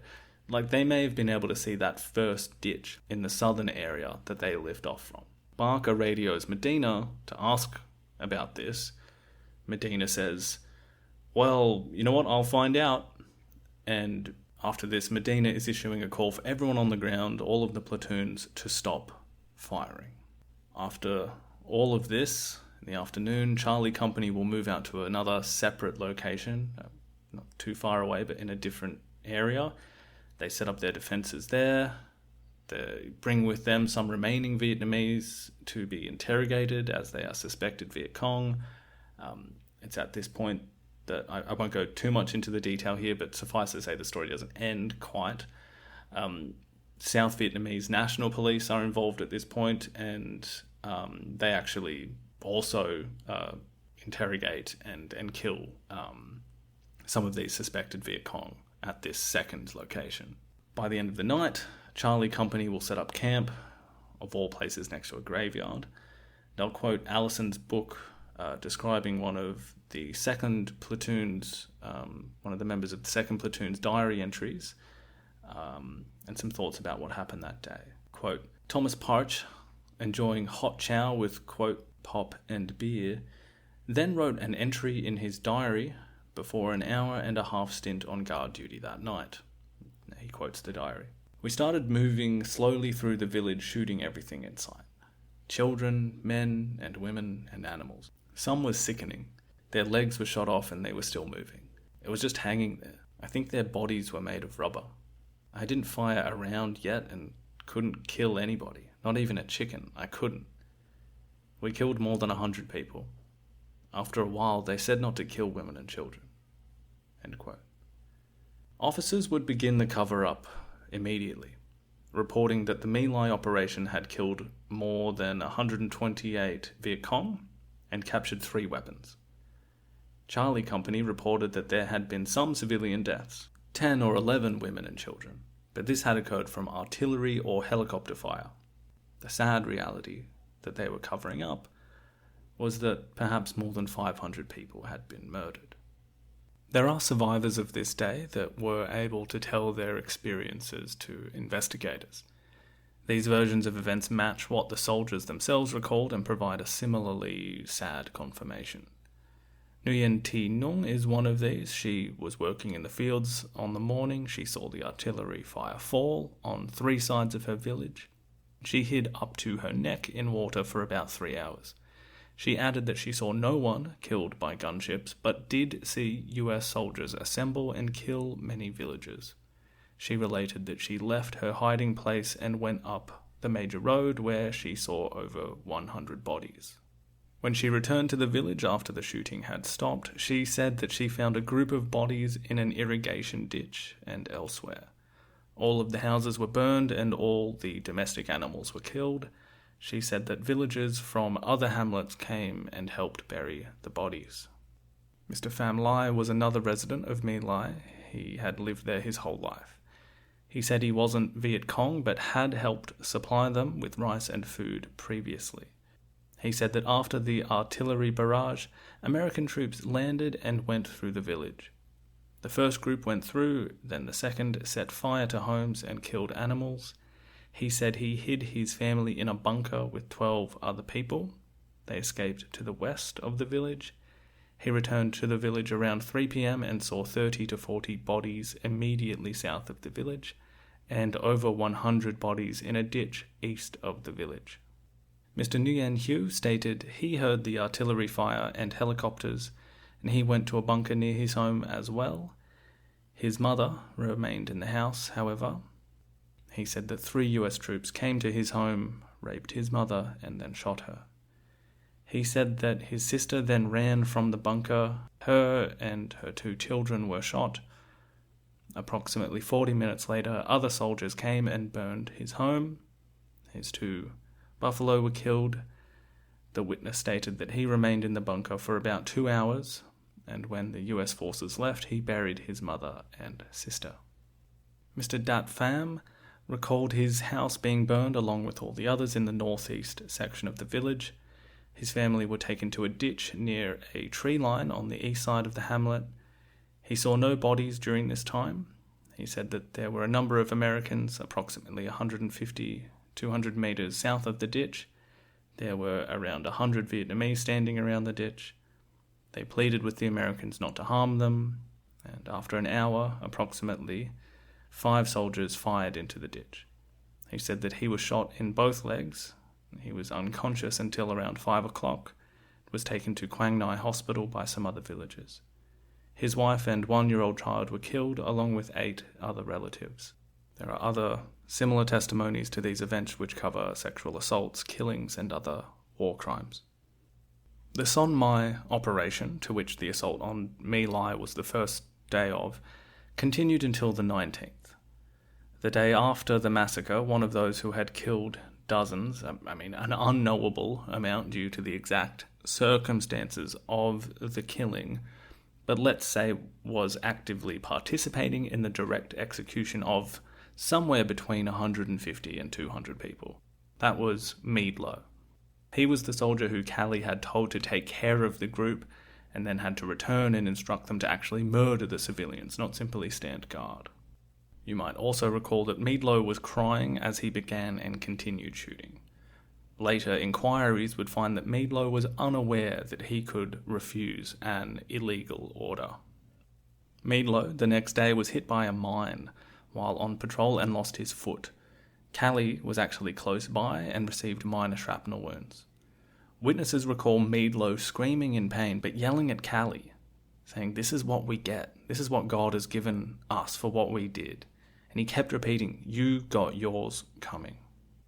The next day, as the various companies began moving to pick up zones that they would leave the area of operations from, Medina was requested to meet with a Colonel Henderson. They spoke for around half an hour, where Henderson informed Medina that there had been reports of unnecessary killings, and that he had been witnessed executing a woman by a helicopter pilot. Medina explained that death with the same excuse, that she'd moved suddenly, and Henderson bought that as a reasonable reason in the heat of battle. Medina, when asked about the large numbers of women and children that had apparently been killed, well, he said that he was unaware of this and found it hard to believe. Medina also said that he'd already reported to Colonel Barker that, yes, there had been a couple dozen civilian casualties, but these had merely been collateral damage and sadly unavoidable. Henderson told him that there would be an investigation to see what had happened. Now, when Medina and the rest of the company returned to LZ Dotty, some of them, particularly those who had participated in a serious number of killings, apparently recall hearing Medina, bring them together to have a brief meeting, and he tells them that there would be an investigation coming, but they shouldn't worry. he would take the blame for everything that went on, and that they had just been following orders. The outstanding hero here, and his name deserves to be remembered for a long, long time, is Hugh Thompson, the helicopter pilot. He is shaken by what he had witnessed and determined to disclose this to superiors. The reports he gives, however, will not go very far. There's a combination of inadequacy, there's newly arrived superiors, people with new positions who don't really want a scandal on their hands.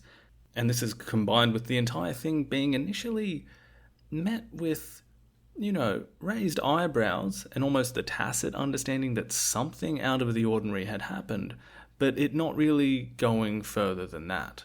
For instance, the report of 128 Viet Cong being killed, but only 3 weapons being captured. This is a very peculiar ratio. People with a lot of experience doing this for years now, that is met with skepticism. But at the same time, in these debriefings on how the mission went and things like that, the numbers just sort of get accepted. They become official. Thompson's reports are dismissed by some of the people he speaks with as overly dramatic. And when those in these positions are sort of made aware of his complaints, while they balance that with the admission that is coming from someone like Medina that, there was a couple of dozen that were killed, but this was on accident, and there's almost an acceptance of a number of civilians dying like that on a mission like this. So that's probably what Thompson must be describing. It's kind of treated like that and brushed away. Essentially, there's a reluctancy to engage with this. There's disbelief, there's military bureaucracy. As we said, there's also not wanting to create a scandal. But the Peers inquiry that later happens would deem the initial investigation, the one that Colonel Henderson had ordered and told Medina would happen, this is an investigation only in name.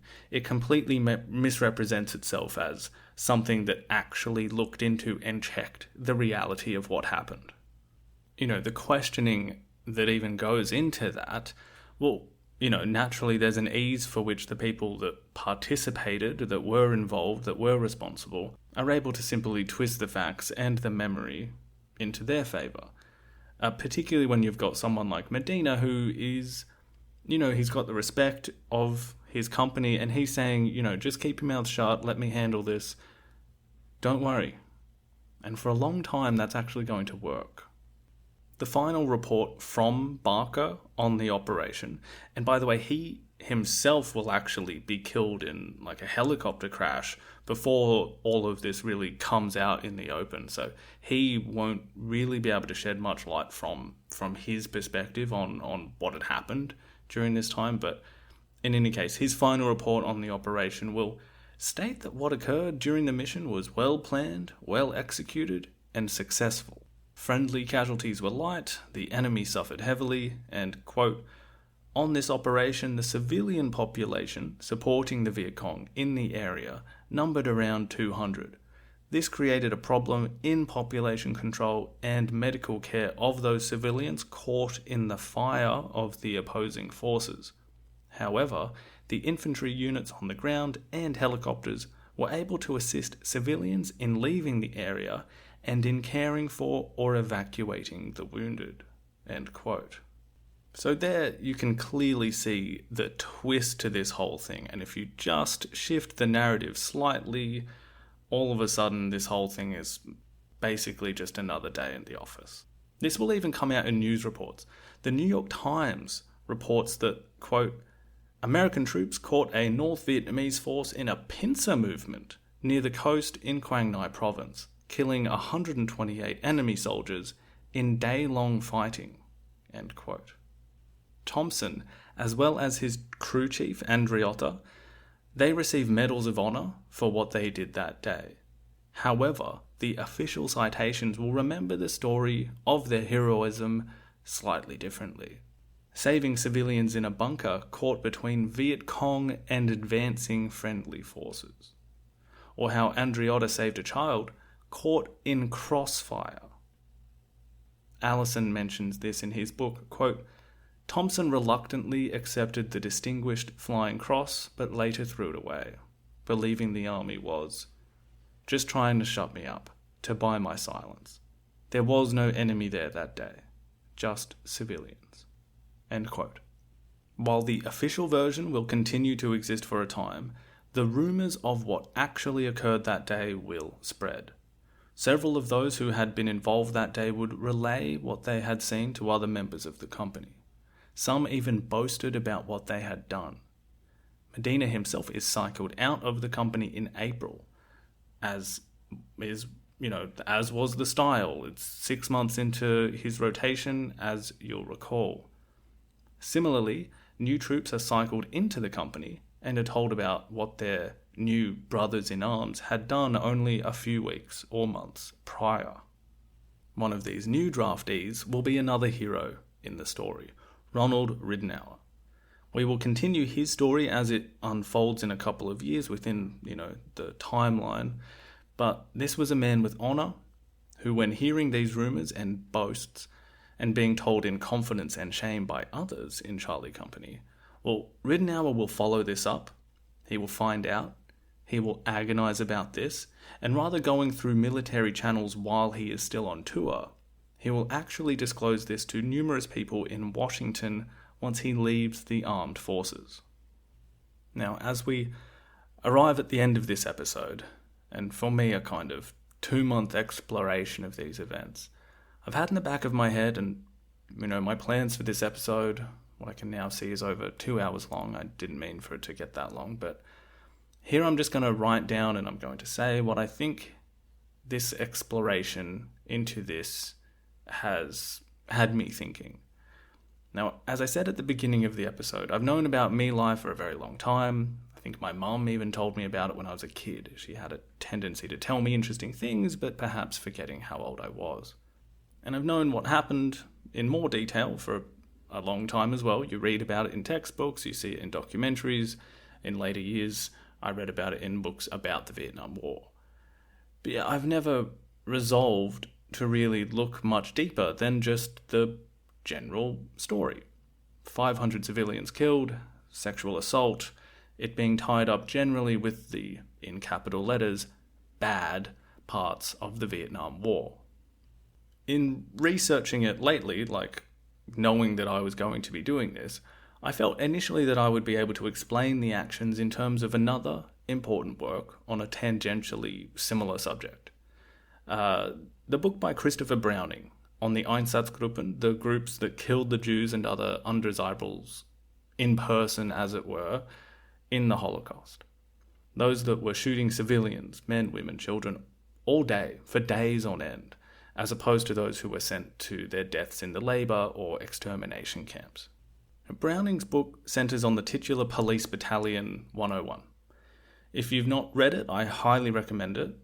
But to briefly explain, it shows how this police battalion, they weren't soldiers or members of the SS, these were general guys, really. They were considered for whatever reason, age or things like that, not to be suitable for the proper armed forces. And without going into too much detail, basically these men didn't arrive within this duty thinking they would be responsible for executing thousands and thousands of people. And in the first times they were tasked to do this, their superior would give them basically a chance to participate or not. Now, initially, even the first times, the number that chose not to participate was admittedly small.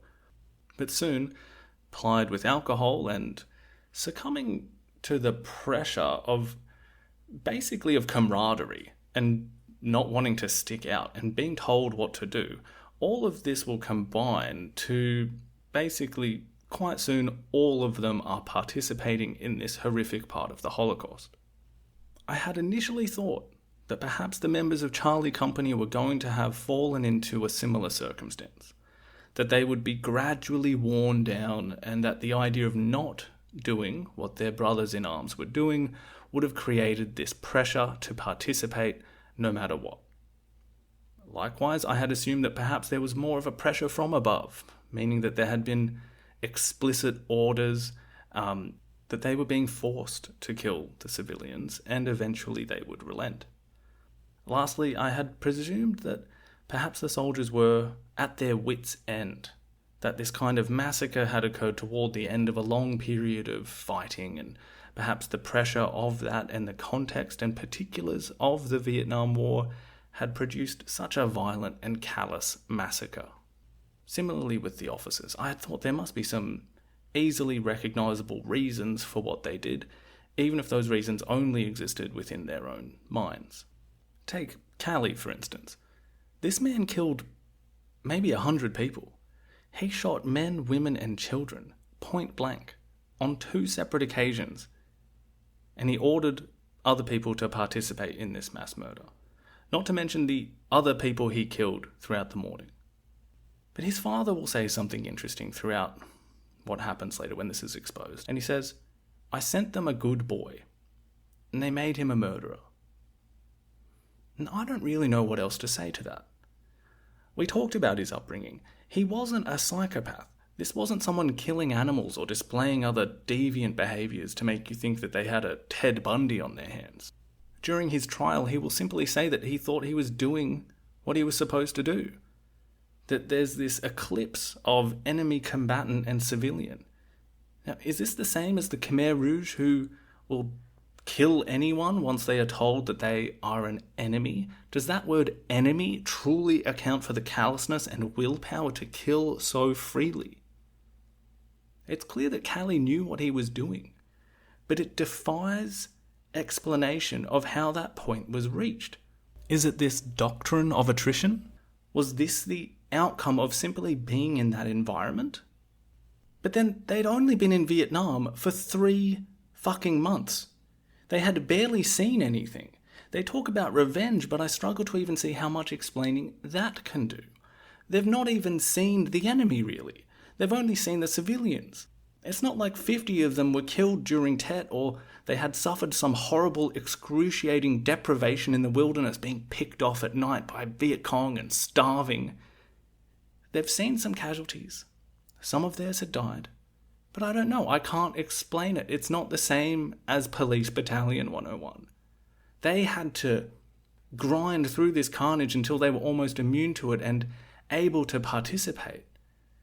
It's often pointed to, as well as other psychological experiments, that most people will respond to authority like this when pushed, even when it's obvious that it's causing harm.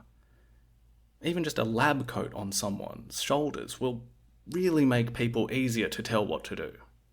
We are primates at the end of the day. But even then, when appealing to these primate versions of violence and the psychology of atrocity, I still struggle to place Charlie Company within that. It just seems like it happened at the drop of a hat. That they were ready and primed, and that this disaster unfolded because it was almost inevitable to do so. If this was all that it only took this much to push them so far over the edge. It must be said that not all of them participated in the worst of the crimes, and that many who did killing that day, as we said, were perhaps doing so within the, bad word for it, but normal ways that these search and destroy missions went. But then, whether it was 7 or 8 within each platoon that just went into a different stratosphere of psychopathic killings of women and children, I can't place that within a why. Aside from those killed at the 2 ditches, there doesn't seem to be other cases where the troops were so explicitly ordered to kill civilians en masse. And in those 2 cases, it's a handful of troops that participate in both instances of mass killing. So when you're faced with that, when you're faced with what happened, I can only relate it again back to this idea of contaminants, to the dioxin being created in the Agent Orange, that the whole machinery of the war was going to start producing these cancers, mental cancers. If you stay out in the sun long enough, something's going to happen sooner or later. I think of myself as someone who will try and at least listen to the reasons given when these kinds of murders or atrocities occur. Even a horrible thing or a horrible person will generally still give an account for why. Like, even serial killers will say, like, yeah, I did it because I wanted to see it, or I wanted to feel it, or I didn't have any feeling, but I wanted to do this, so I did. Mass shooters will usually at least write a manifesto or have some kind of grievance that they are purportedly acting upon. Even, members of ISIS, with the medieval crimes they were committing, they would state quite explicitly why they were doing it. But I just don't really get it with Charlie Company. I don't get their reasons. I don't think it's enough to warrant what happened. Orders or not, revenge or not, it just doesn't make sense. I can only try and place it within this framework of, I keep coming back to this thing. It's like a cancer. A cancer doesn't have any reasons or motives. It just sort of happens by whatever combinations of DNA and other external causes. It just seems to culminate in something that kills. And I don't know, it's just all I can say. It's all I can seem to put to this. And as we saw, this happened with the Korean Marines as well. That was just one massacre, by the way. There are others. And similarly, with the American side of things, My Lai isn't the only massacre. And one wonders how many others there were when you see the reluctance to properly account for this kind of thing. Is it enough to just say that this is simply what was going to be happening now in the war? Is this just part of this war? And then, we're talking about a war, a civil war, where even the same nationals are committing atrocity crimes against each other. The thousands that are murdered at Wei over a number of weeks by the communists proves that. What I will say, however, is that there's something in the fact that, 50 years later, and this information has obviously been available for a lot longer than that, but I can go online today and I can find out all about My Lai. I can go through all the sources, I can go through the thousands of pages and photos and maps of the Peers Inquiry. At least there is that.